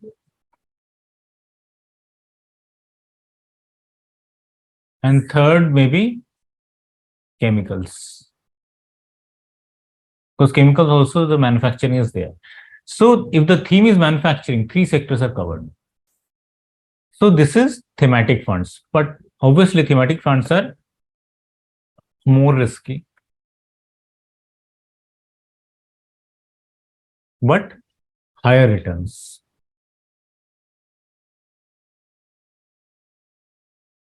Since risk is more, the return is also more. But it is less risk in comparison to sectoral fund, because in sector funds, the emphasis is on only one sector, whether it's banking, manufacturing, whether banking, you can say construction, real estate, FMCG, services, metal, steel. But in case of thematic, more than one sectors are covered. So risk is slightly less. But even then, if particular theme is not doing well, if manufacturing sector is not doing well, so these thematic funds will also suffer. So risk is there, but returns are also high in case of thematic funds.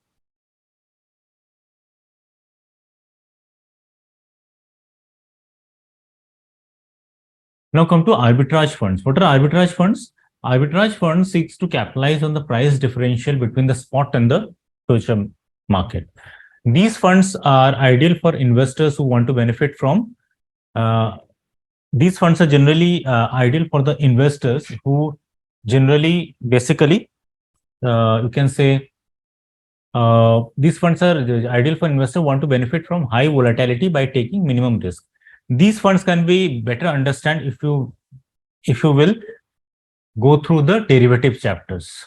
So it will be covered in your subsequent topics, the derivatives.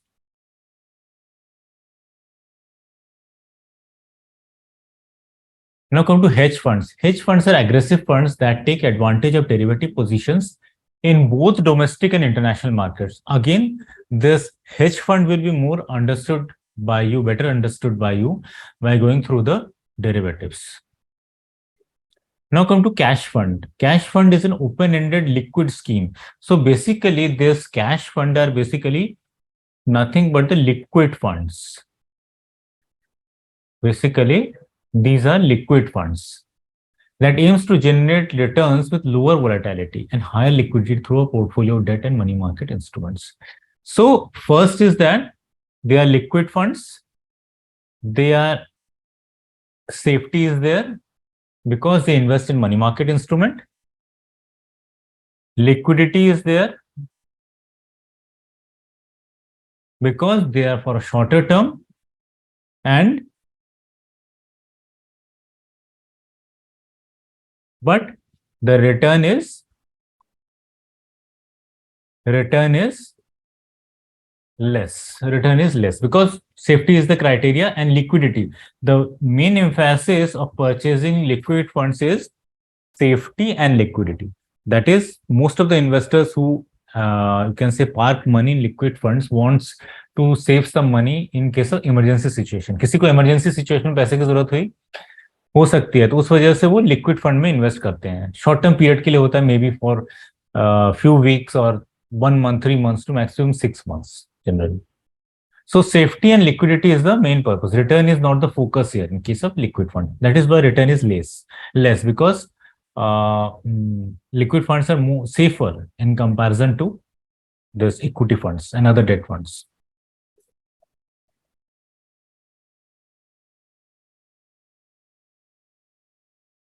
Now come to exchange traded funds. Exchange traded funds are similar to index funds. You can say it is a combination of stocks and mutual funds, or more precisely, it is a combination of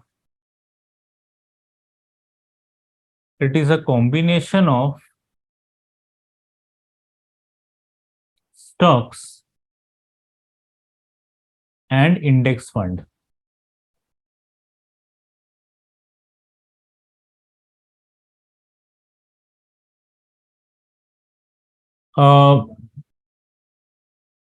It is similar to stock because it can be traded. It can be traded just like stocks.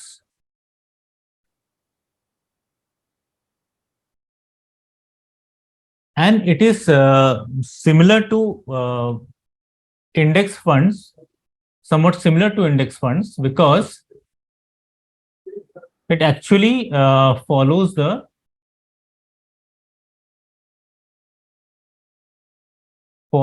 index. Means whatever has been invested in the index, any index, Sensex, Nifty, Nifty Metal, Nifty Pharma, whatever index it is. So it follows the index. So it is more like a index fund in that respect. And it is the features of a stock also, because it can be traded just like stocks. Shares में जैसे आप trade करते हैं between trading hours में between 9:15 to 3:30, उसी तरह से ETF में भी, एक्सचेंज ट्रेडेड फंड्स में भी आप ट्रेड कर सकते हैं. So that is basically the basic features of exchange traded fund. So what are exchange traded funds? Exchange traded fund is a hybrid product that combines the features of an index fund, just a combination of stock and index fund. These funds are listed on the stock exchange and their prices are linked to the underlying index. ETFs can be bought and sold like any other stock on an exchange. जैसा मैंने कहा कि ETF को खरीद बेच सकते हैं, जैसे शेयर्स को हम खरीद बेच सकते हैं, वैसे ETF को भी हम खरीद बेच सकते हैं.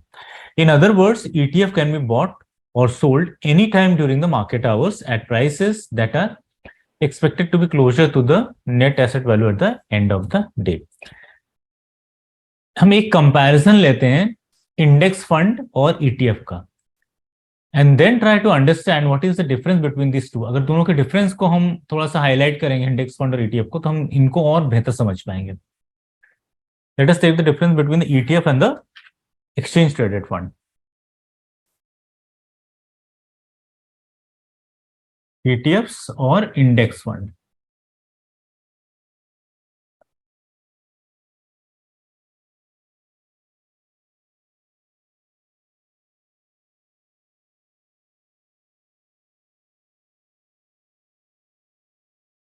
ETFs are listed on the stock exchange and index funds are not listed. It is an open-ended fund, can be purchased and sold at any time. Second difference between ETF and index fund is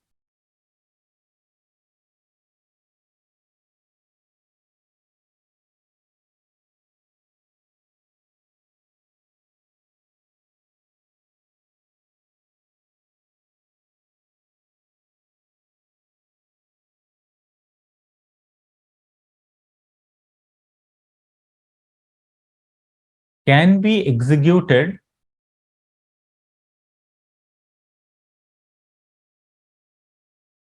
only during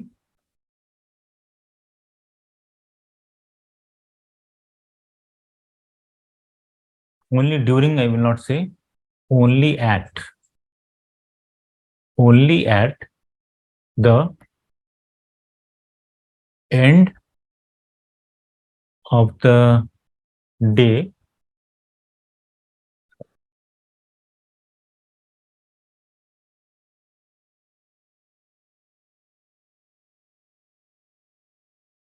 can be executed only at the end of the day under the NAV, net asset value. And ETFs can be executed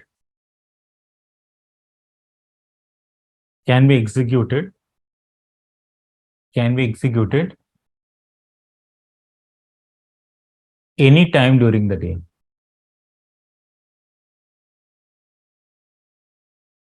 Any time during the day.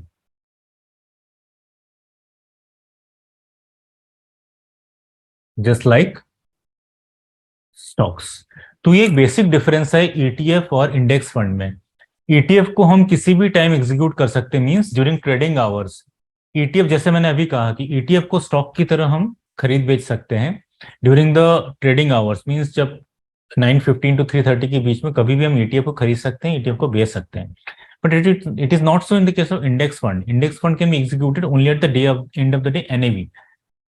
दिन के आखिर में जो NAV calculate होता है after the trading hours, उस पे UTF से ETF को बेच सकते हैं. यूटीएफ का पैसा हम जो भी हमने इन्वेस्ट किया उस पैसे, उस रिटर्न पे हम ETF को, एक्सचेंज इंडेक्स फंड को हम पैसा वापस ले सकते हैं.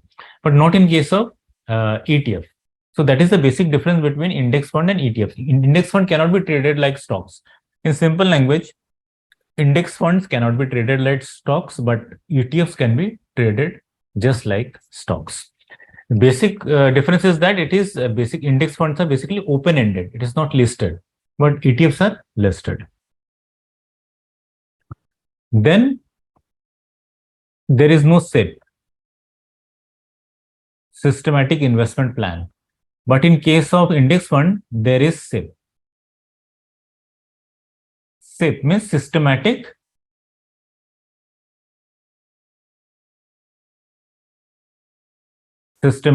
investment plan. थोड़ा थोड़ा करके अमाउंट हर महीने इन्वेस्ट करते हैं, वैसे सिस्टमैटिक इन्वेस्टमेंट प्लान. आपने डिसाइड किया कि हर महीने जो है 1000 एक्सेस म्यूचुअल फंड में आप इन्वेस्ट करेंगे फॉर एग्जांपल, या 1000 एक्सेस म्यूचुअल फंड में इन्वेस्ट करेंगे, 1000 HDFC में इन्वेस्ट करेंगे, थोड़ा थोड़ा करके. That is systematic investment plan. इस तरह का कोई जो ऑप्शन है वो ETF में नहीं होता है.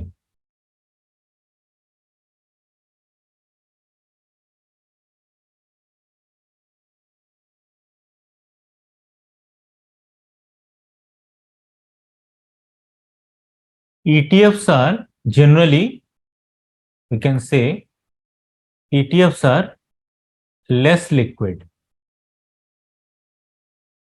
and index funds are more liquid. Index funds are more liquid. Why this is so? This is because there is no commission in case of ETF. One, there is no commission in case of ETF, and there is no load fee in case of ETF. Load means exit load and entry load. Means agar aap, if you want to purchase mutual fund, you have to pay certain initial expenses. Okay, that initial expense or initial charge is called entry load. So there is no entry load in case of ETF. If you want to purchase ETF, no entry load has to be paid by you, and there are no commission in case of ETF also. That is why expense ratio. Is less in case of ETF, and expense ratio is more in case of index funds. First, I will take this. Expense ratio is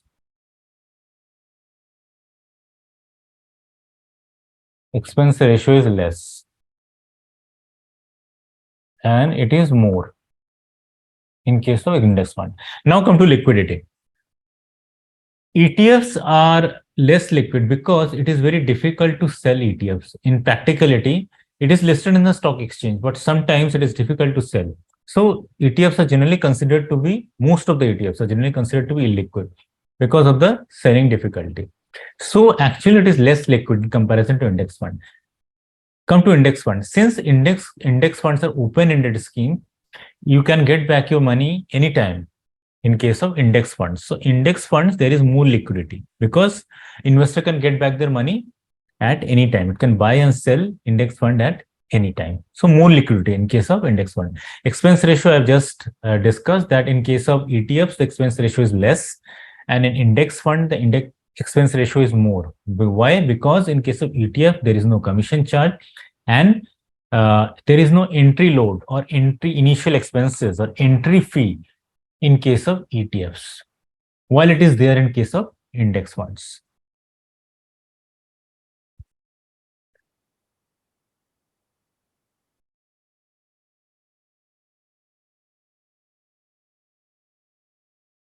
Again, 6 is less tracking error,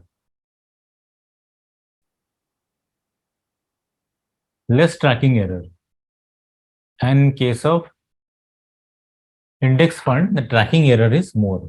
I will discuss the tracking error in which it will be more clear to you. The I will take one example actually, because let us say the example of HDFC Nifty 50 index, in which the tracking error is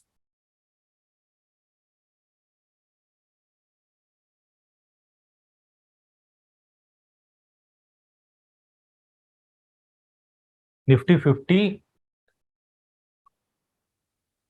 HDFC Nifty 50 ETF, HDFC Nifty 50 ETF. So the expense ratio is 0. The tracking error is 0.05.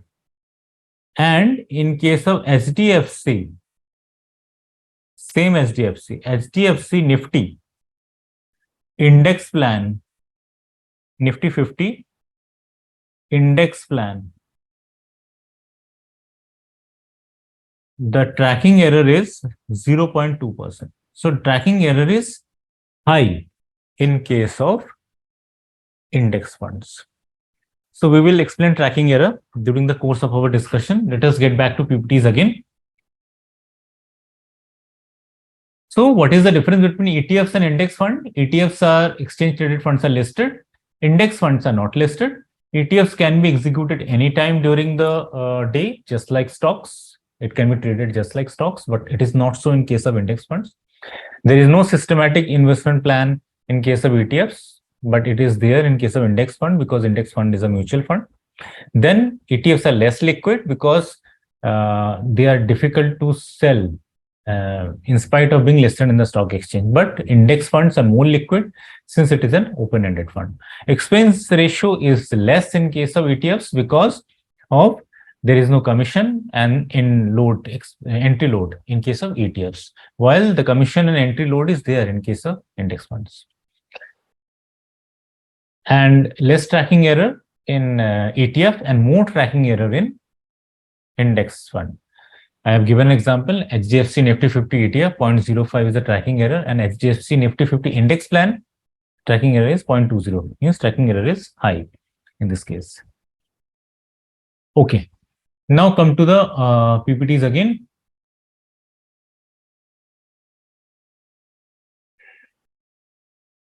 Fixed maturity plan. So fixed maturity plan are closely ended funds, okay, and in which investors can invest during new fund offers. They are basically certificate of deposits, commercial papers, money market instruments, non-convertible debentures, and sometimes they also invest in bank fixed deposits also. So fixed maturity period emphasis on safety, and so return is also low in case of fixed maturity plans. Now come to advantages of the mutual fund. There are various advantages in case of mutual fund. First is the professional management. Since the mutual fund is managed by the fund managers who are the very highly paid people, and there is a research team also. So management is professional. They are constant on the watch out. They are constant on the lookout that whether the scheme they are managing is working properly or not. So there is professional management in case of mutual fund. Mutual fund diversification is there. The mutual fund invests in actually at least 30-40 stocks at one time. So there is huge diversification in case of mutual fund. Convenient administration, yes, because if you invest in the shares, you have to constantly manage it. You have to constantly give time. Whereas in case of mutual fund, you can give the task to the mutual fund managers, and they actually administer your portfolio. Higher returns, there is higher returns in case of mutual fund comparison to, you can say, bank fixed deposit, and if you invest in the bonds, so return is higher in case of mutual fund, especially in case of equity funds. Low cost of management, you can say the management expenses are not that much. It vary between 1% to 2.25%. 1% in case of index funds, maximum 1%, and other funds it is 2.25%. There is liquidity, especially in case of open-ended funds. In mutual fund, there is transparency. Transparency is there because it is actually regulated by the regulated by SEBI, and it has to submit half-yearly disclosures.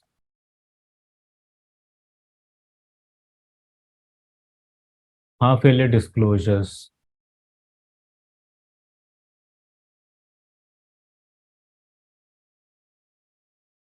Half-yearly disclosures to SEBI.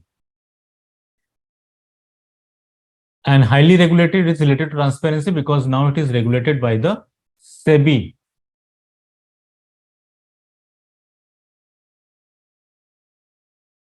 Mutual Fund Regulations. SEBI Mutual Fund Regulations 1996. So it is regulated by the SEBI Mutual Fund Regulations 1996. There is economies of scale because as the mutual fund is huge, the corpus is huge. So since the corpus is huge and it is expanding from time to time, so therefore there is economies of scale. Means if you increase the scale, the overall cost will be less. And there is flexibility also because if one to invest, if one has high risk appetite, one can invest in equity. Even high risk appetite, it can invest in equity in a small cap. If one has less appetite, it can invest in debt. If one wants both stability and growth, it can invest in balanced funds. So option is there and flexibility is there in case of mutual funds.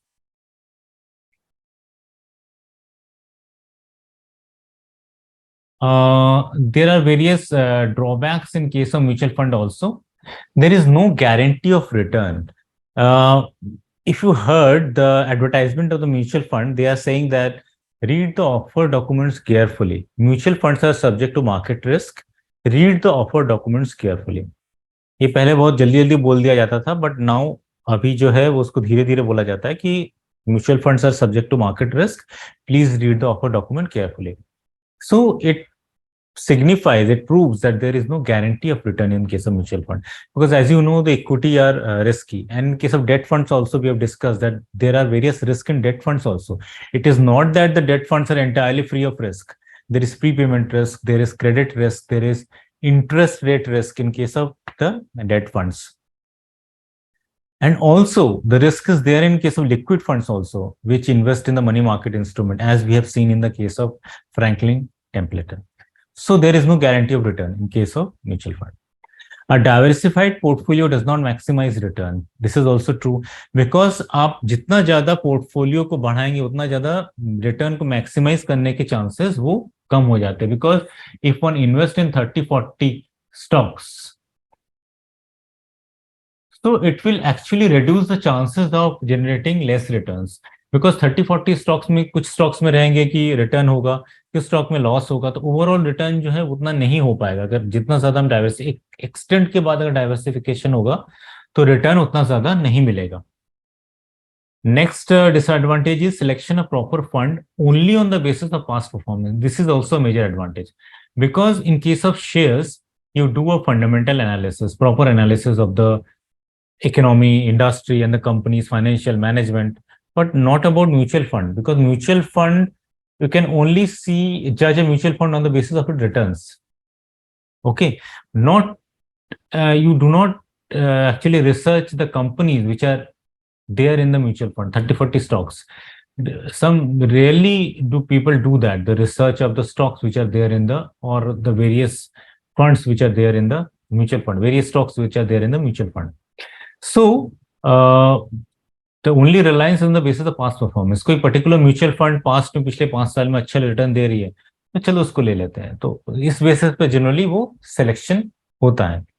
But there are other factors because right now the various, we can say, websites are providing the risk also in case of mutual funds. So we will do a practical question on that, in which the various ratios which signifies risk, such as Sharpe ratio, Trainer ratio, Jensen alpha, we will do a particular question on that also.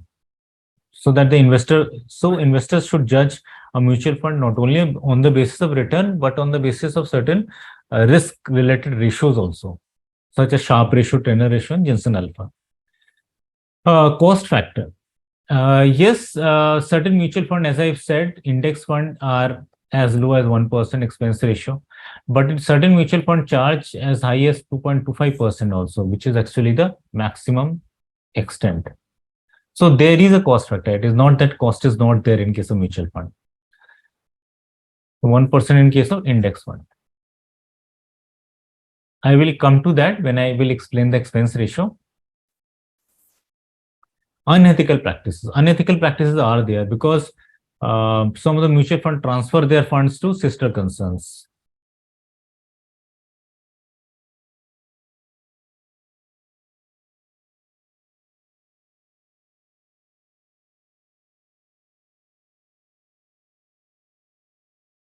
So some of the mutual fund transfer their funds to sister concerns. So that is basically an unethical practice. Taxes are there in mutual fund also. And one can also not able to save tax in case of mutual fund because you can get out of a particular share. But in case of, for example, if you have invested in a particular mutual fund in which there are 30-40 stocks, 30-40 shares of a company, then if one of the stocks, you can say, is due for maturity and there is capital gain tax on it, the mutual fund may not may include it, or you can say exclude it as per its discretion. So, but if you invest in that particular stock slowly, so you can, अगर आपने उस particular stock में ही invest किया है तो उसको आप किसी भी समय उस पर्टिकुलर स्टॉक से आप निकल सकते हैं, अगर आप उसको टैक्स बचाना चाहें कि शॉर्ट टर्म में आप रखना चाहते हैं, लॉन्ग टर्म में रखना चाहते हैं. But not so in the case of mutual fund. You have to dependent upon the mutual fund managers कि वट एवर वो कौन सा स्टॉक निकालते हैं, म्यूचुअल फंड मैनेजर कौन सा स्टॉक उसमें इंक्लूड करते हैं. तो you have to depend on the concerned mutual fund manager regarding that. So taxation aspect में कई बार उसमें लॉस हो जाता है. And difficulties when a managed portfolio switch to a different financial firm. If the mutual fund is transferred from one financial firm to another financial firm, for example, it happened few years back in case of SDFC. It is switched to a different financial firm. So difficulty arises because expenses are there and ultimately expenses are recovered from the investors.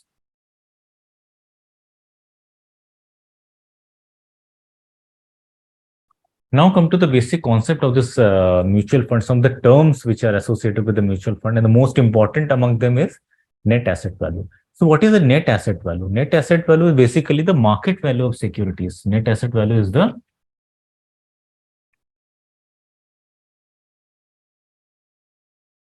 market value of securities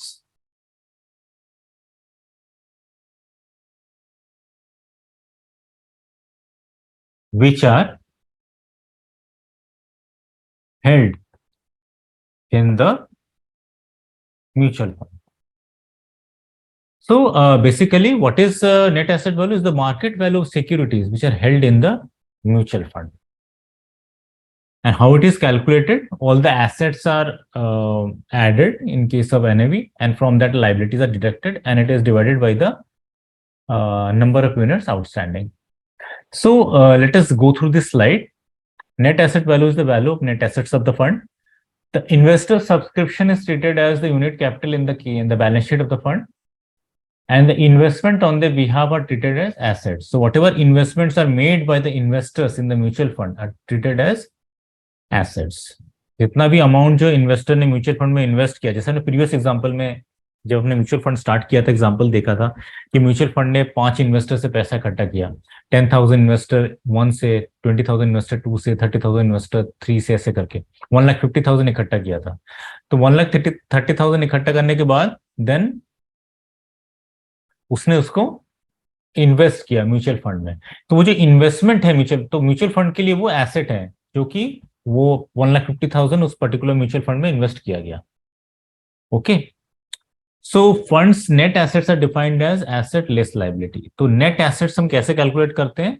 जैसे market value of investments, मतलब जो भी investment किया गया 1,50,000 इस particular example में, then receivables, other accrued income, other assets, इसमें से लाइबिलिटीज को लेस कर देते हैं, एक्रूड एक्सपेंसेस, अदर पेबल्स जो कि अदर लाइबिलिटीज हैं। देन जो टोटल अमाउंट आया उसमें से डिवाइड करेंगे नंबर ऑफ यूनिट्स आउटस्टैंडिंग, जितने यूनिट्स हैं। So we will take practical questions in that in related to net asset value, in which it will be the practical aspect will be more clear to you.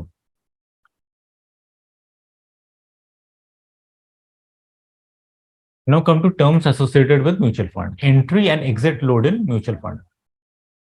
Entry load means अभी मैंने जैसे discuss किया था कि entry load is the initial expenses or initial fee which the investor has to pay at the time of purchasing the mutual fund. Okay, so entry load is charged at the time an investor purchases the units of a scheme.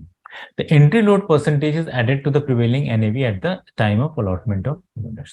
तो entry fee क्या होता है? Entry fee वो होता है जो कि investor से वो पैसा लिया जाता है जब वो invest करता है। तो investor किस पे परचेज करता है? जो पर्टिकुलर एनएवी पे। हमने एग्जांपल लिया था जब डे 1 पे एनएवी कितनी थी? डे 1 पे एनएवी 10 रुपए था, उसके इन्वेस्टमेंट के बाद डे 2 में कितना हो गया था? 10.587। आपको ध्यान होगा डे 2 पे, इनिशियली जब हमने शुरू में म्यूचुअल फंड स्टार्ट किया था। तो सेकेंड डे में इन्वेस्टर कितने में परचेस करेगा? कितने में परचेस करेगा? वो 10.587 पे परचेस करेगा, इस पर्टिकुलर प्राइस परचेस करेगा डे 2 पे।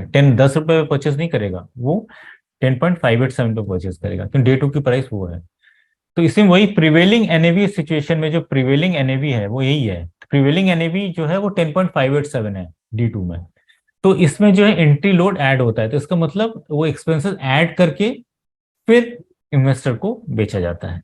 Okay, exit load means the expenses or the fee which the investor has to pay at the time of exiting from the mutual fund.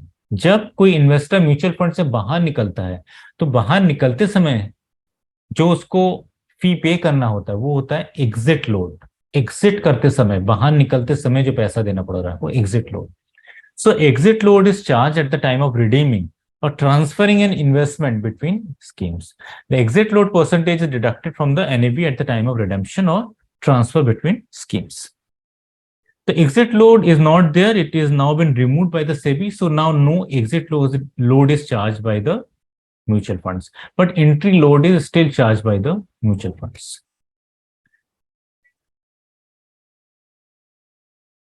Now come to trail commission. What is a trail commission? It is the amount that a mutual fund investor pays to his advisor each year. तो trail commission क्या होता है? Trail commission वो amount होता है जिसमें mutual fund investor अपने adviser को देता है या डिस्ट्रीब्यूटर को देता है। तो basically trail commission comes into picture when there is distributor. If you remember, I have given you an example, particular example that a mutual fund, for example, Reliance Mutual Fund, has 3 distributors, X, Y, and Z. If you remember that, I give that example. And one investor, Pawan, wants to invest rupees 1 lakh. So he wants to invest it through the distributor. So distributor charges certain commission on that. In case, and this is basically a regular plan. And expense ratio was coming to 1.2%. Because and direct plan, the expense ratio was coming to 1% because involvement of distributors was not there. So 0.2% extra which Pawan is paying because he's investing through the distributor X is actually the trail commission. It is the trail commission, the charges which the distributors actually charges. Okay, so trail commission comes into picture when you invest through the, we can say, distributors. Okay, so trail commission is that amount which the mutual fund investor pays to his advisor each year. The purpose of charging this commission from the investor is to provide incentive to the advisor to review their customers' holding and to give advice from time to time. So it is basically vary between trail commission 0.30 to 0.75% on the value of the investment for each year that the investor's money remains invested with the fund company. So trail commission is basically the commission or charges which the distributor charges. So if you invest your money through direct plan, then there is no trail commission. If you invest in mutual fund through the distributor, there will be trail commission. Now come to expense ratio, very important point as I am discussing it. What is the expense ratio? Expense ratio is basically the expenses which the mutual fund actually spent in running the mutual fund. Mutual fund को run करने में mutual fund के day to expenses जो होते हैं, जैसे इन उनके advisory expenses, fund manager है, फंड मैनेजर की सैलरी है, उसकी रिसर्च टीम है, रिसर्च कर रही है, इंफ्रास्ट्रक्चर जो है, उनके ट्रैवल कॉस्ट है, कंसल्टेंसी फीस है, ये सारे जो है एक्सपेंस रेशियो में इंक्लूड होते हैं. तो जब भी कोई रिटर्न म्यूचुअल फंड देती है इन्वेस्टर को, तो एक्सपेंस रेशियो को माइनस करके देती है. whenever the mutual fund gives any return to the investor, it deducts the expense ratio and then the remaining amount is given to the mutual fund investors by the mutual fund. But the expense ratio does not include brokerage cost. And this expense ratio is also called as management expense ratio. तो इसको management expense ratio भी कहा जाता है, this expense ratio को.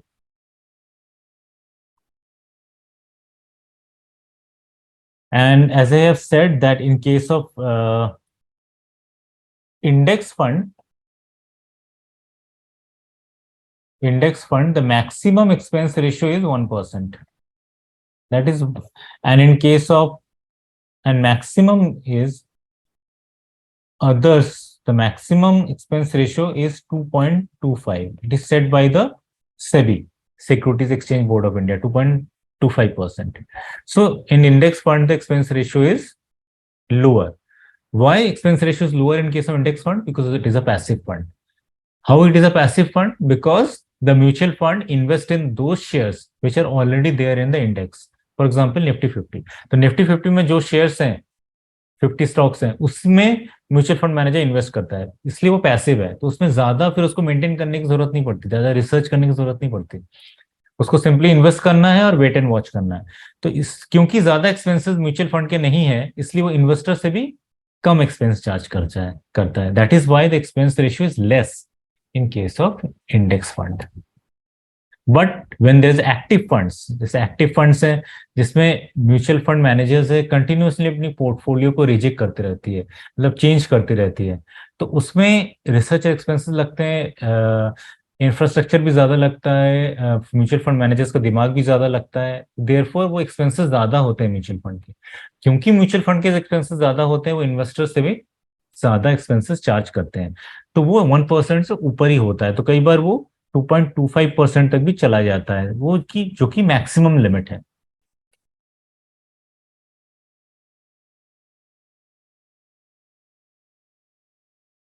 Now come to another important and you can say contemporary aspect of this mutual fund, which is side pocketing. In simple language, side pocketing is separation of risky assets from other investments. Okay. And in this case, the mutual fund managers segregate or separate the illiquid or risky assets into a separate pocket.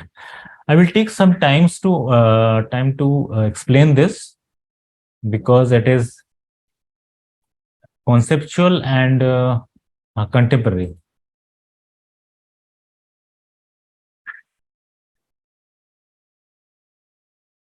Come to side pocketing.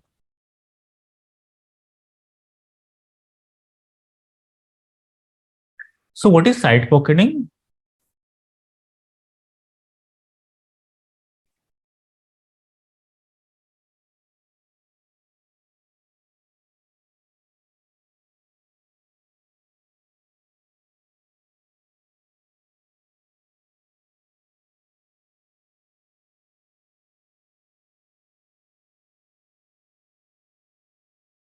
Side pocketing is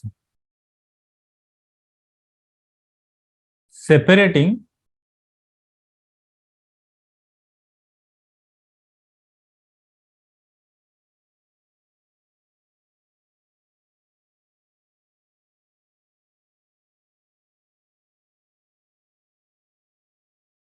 illiquid and risky assets in a separate pocket, or you can say a bucket.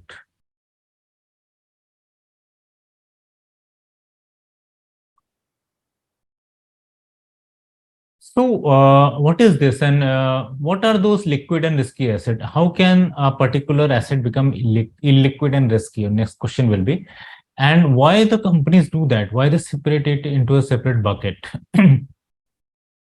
Let us understand this.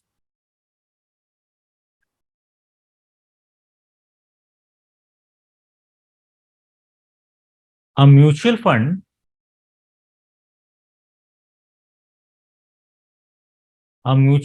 invest in, you can say, let's say a debt mutual fund, invest in the debt of 5 companies, okay? A, B, C, D, and E. He observes that a particular company, C, defaults on interest. It defaults on its interest payments. So what this mutual fund did is it excludes this. It excludes C and put it separately.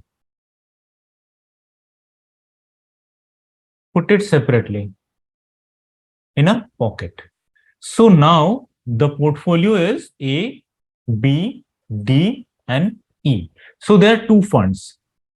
One is A, B, C, D comprises of, and one is C, that is separated.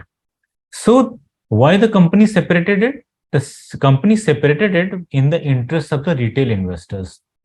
This concept is earlier also, but now the companies start to practice this after the ILFS. You all know what happened in the ILFS. I will not go detail into it, but basically the crux is that the mutual fund which have invested in the commercial papers of ILNFS have lost their money because ILFS was not able to return the money invested in them to the mutual funds. So since ILFS cannot return the money to the mutual funds are not able to return to the mutual fund investors. So the default. So after that, the mutual fund company starts to, you can say, side pocket or separate the, you can say, the risky portfolios, illiquid portfolios, which are not able to pay money. Why is it a retail investor friendly measure? Retail investors के लिए क्यों friendly है? ये इसलिए है क्योंकि the foreign institutional investors have also their own, you can say, research and development staff. They're highly knowledgeable people. So they know that, yes, this company C is actually not performing well. This C company is not performing well. So they put pressure on the mutual fund to pay their money. So mutual fund पे वो pressure बनाना शुरू कर देते हैं कि हमारा पैसा जो है वो आप वापस दो. When the mutual fund ultimately succumb to the pressures of the foreign institutional investors, because they invest huge money, they cannot make the foreign institutional investors unhappy. When they return money to the foreign institutional investors, retail investors usually suffer because their money, mutual fund put their money on hold. So SEBI has permitted this side pocketing, means it has directed that whenever this happens, you put the fund of that particular company in a separate pocket. So after this side pocketing, means after excluding this C, which has defaulted on its interest payment, all the funds are now liquid.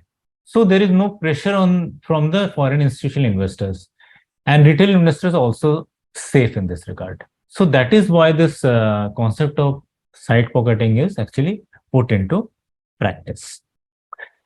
And so side pocketing में क्या होता है? Side pocketing में जैसा कि नाम है, जो भी इलिक्विड और रिस्की एसेट्स है उसको अलग कर लिया जाता है.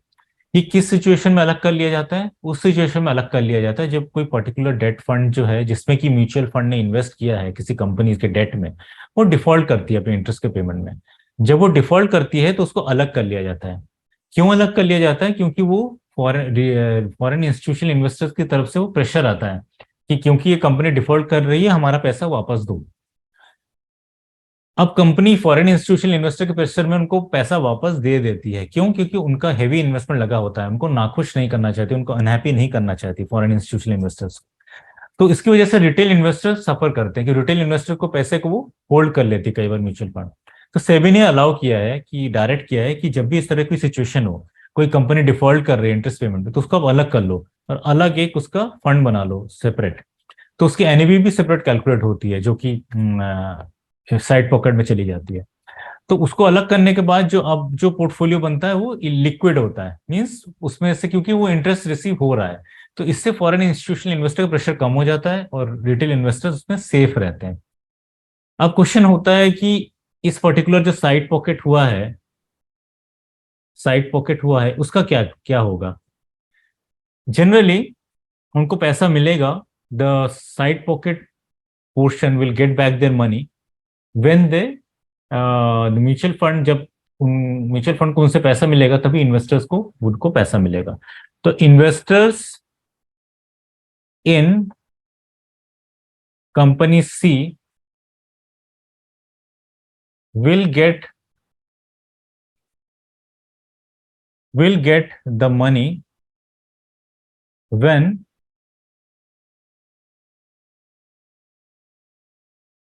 C will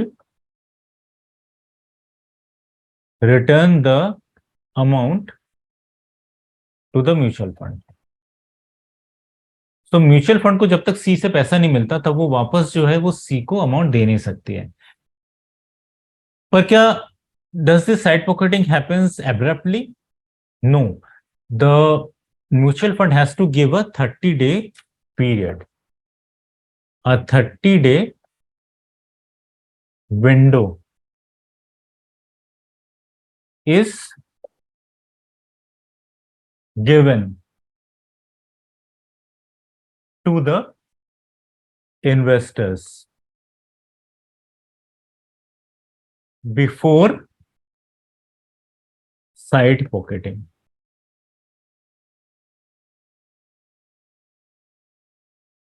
तो साइड पॉकेटिंग या सेपरेट फंड में करने से पहले एक 30 दिन का समय दिया जाता है इन्वेस्टर्स को कि we are this fund is illiquid, the company in which your fund is invested is illiquid and this has been put in a separate window, put in a separate fund, and you can get out of the fund if you want, or if you want to stay invested you can stay invested, your money will be paid back as soon as the money is collected from C which is currently defaulted।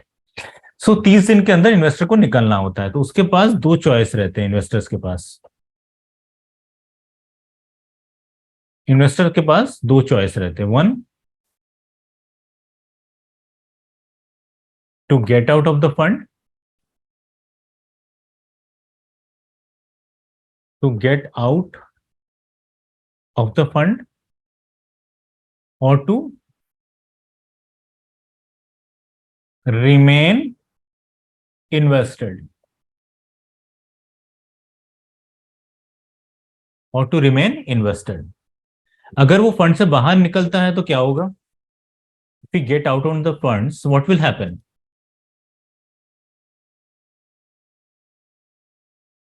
Investor has to pay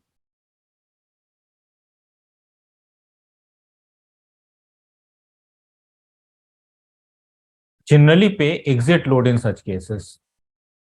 Investor generally has to pay exit load or exit charges. Now the exit charges are not taken, but in case of this side pocketing, exit load and taxes also investor has to pay. So if the investor want to get out of the funds, they can. But after generally the mutual fund deducted certain exit charges and the taxation amount. But if the investor wants to remain invested, decided to remain invested, money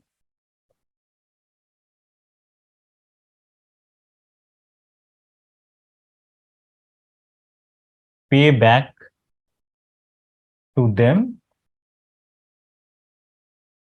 as soon as it is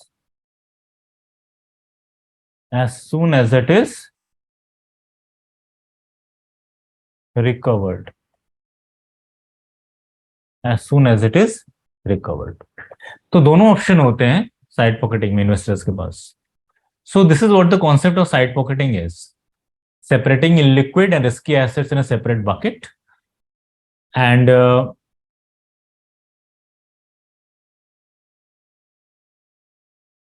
so this is I have explained the side pocketing with the help of an example. I hope you understood it. In spite of that, you can put your queries. If you have not understood any part of this,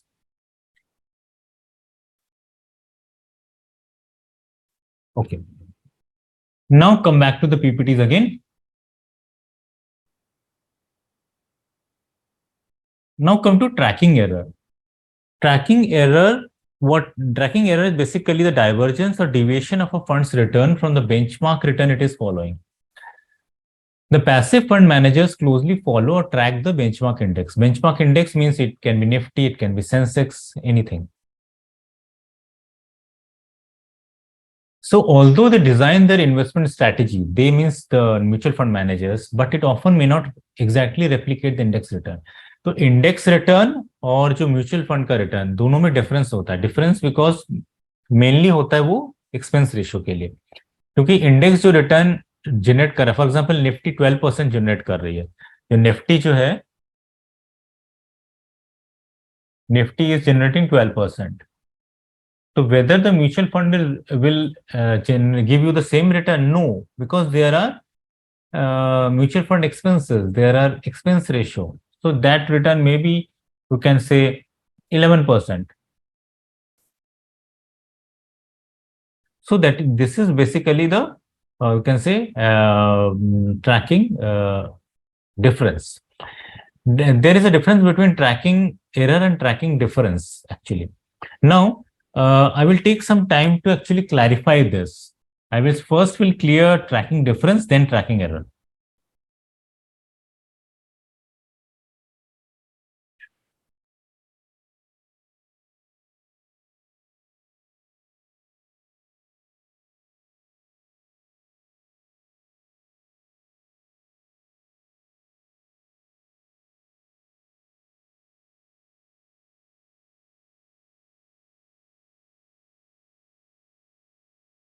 So what is the tracking difference?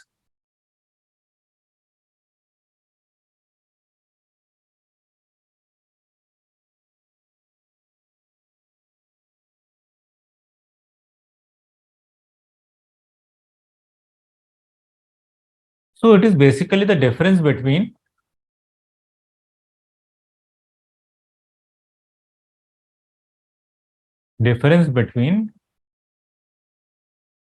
benchmark return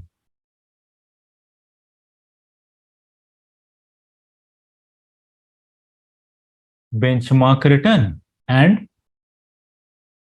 mutual fund return.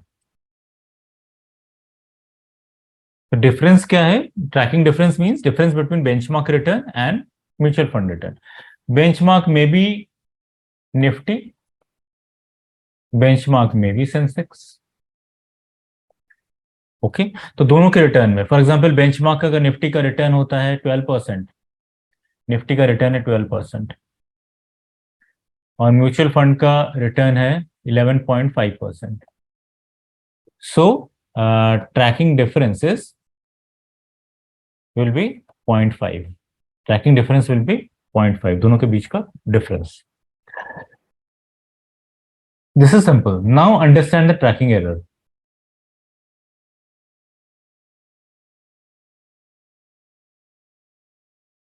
Tracking error is to judge its consistency, judging the consistency of the tracking difference. It can say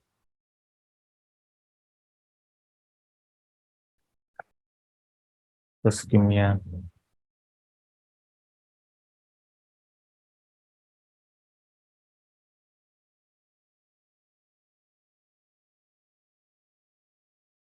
In simple language, layman language, I want to just clarify you, just clean you the tracking error. Judging the consistency of the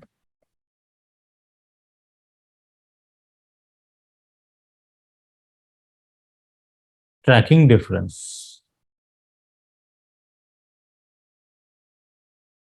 Judging the consistency of the tracking difference. How to judge it? You can judge it month-wise. For example, for first month, the tracking difference is 0.5. On second month, the tracking difference is 0.2. On the third month, that is 0.3. On the fourth month, it is 0.4. So it is tracking, this is basically judging the consistency कि जो tracking difference जो आया है means benchmark के बीच में means Nifty का जो return है वो 12% है, निफ्टी का जो रिटर्न है वो 12% है, और म्यूचुअल फंड का रिटर्न है वो 11.5% है। वो रिटर्न डिफरेंस क्यों आ रहा है? क्योंकि वो सर्टेन एक्सपेंसेस होते हैं म्यूचुअल फंड के, जिस वजह से उनका रिटर्न जो है, म्यूचुअल फंड जो रिटर्न आपको दे रही है वो रिटर्न कम होगा निफ्टी के इंडेक्स के रिटर्न से, तो वो इंडेक्स आ रहा है, तो दैट इज वाई वो डिफरेंस पर्टिकुलरली आ रहा है। अब ट्रैकिंग एरर होता है कि वो जो ट्रैकिंग डिफरेंस आ रहा है वो क्या हर महीने सेम ट्रैकिंग डिफरेंस आ रहा है, और ट्रैकिंग डिफरेंस में क्या ट्रैकिंग डिफरेंस में भी क्या चेंजेस आ रहे हैं। फर्स्ट में हमने देखा कि ट्रैकिंग डिफरेंस है वो 0.5 आ रहा है, सेकंड मंथ में 0.2 आ रहा है, फर्स्ट मंथ में 0.5 आ रहा है, सेकंड मंथ में 0.2 आ रहा है, थर्ड मंथ में 0.3 आ रहा है, फोर्थ मंथ में 0.4 आ रहा है। तो बेसिक मोर और लेस वो कंसिस्टेंसी है, पर एकदम से अगर वो फिफ्थ मंथ में अगर वो ट्रैकिंग डिफरेंस जो है वो 1 शो करता है, so then it will be a red flag. That is what is it is essential to judge consistency, and this consistency is just through the standard deviation. तो उसके केस में इसलिए standard deviation से उसको basically वो जज किया जाता है। Okay, so this is basically the difference between the tracking difference and the tracking error.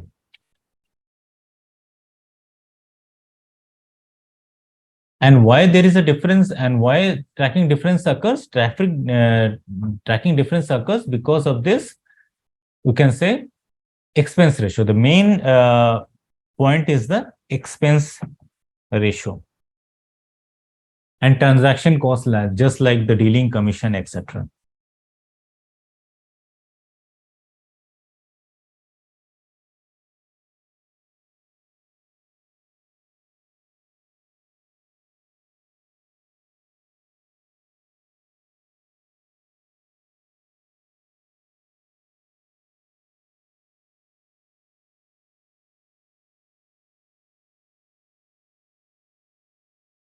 So just go through this slide again, and now you will be able to understand it. So tracking error can be defined as the divergence or deviation of a fund's return from the benchmark it is following.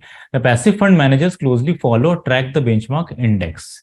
Although they design the investment strategy on the same index, but often it may not exactly replicate the index return. This is because of the expense ratio. In such situation, there is possibility of deviation from the return. So higher the tracking error, higher is the risk.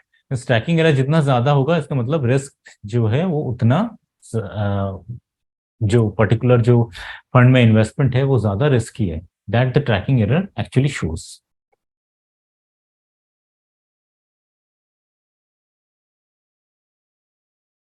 So it is all about the today's lecture on all the concept of the mutual fund. In spite of that, even if you have not understood any of the concept or any of the portion, you can please write us at sfm-final@ici.in. This is our email ID, sfm-final@ici.in. You can also call us at 0120 3045 956. So I am sure you find this lecture of mutual fund engaging, and looking forward to your continued, you can say, support. Thank you so much. Thank you.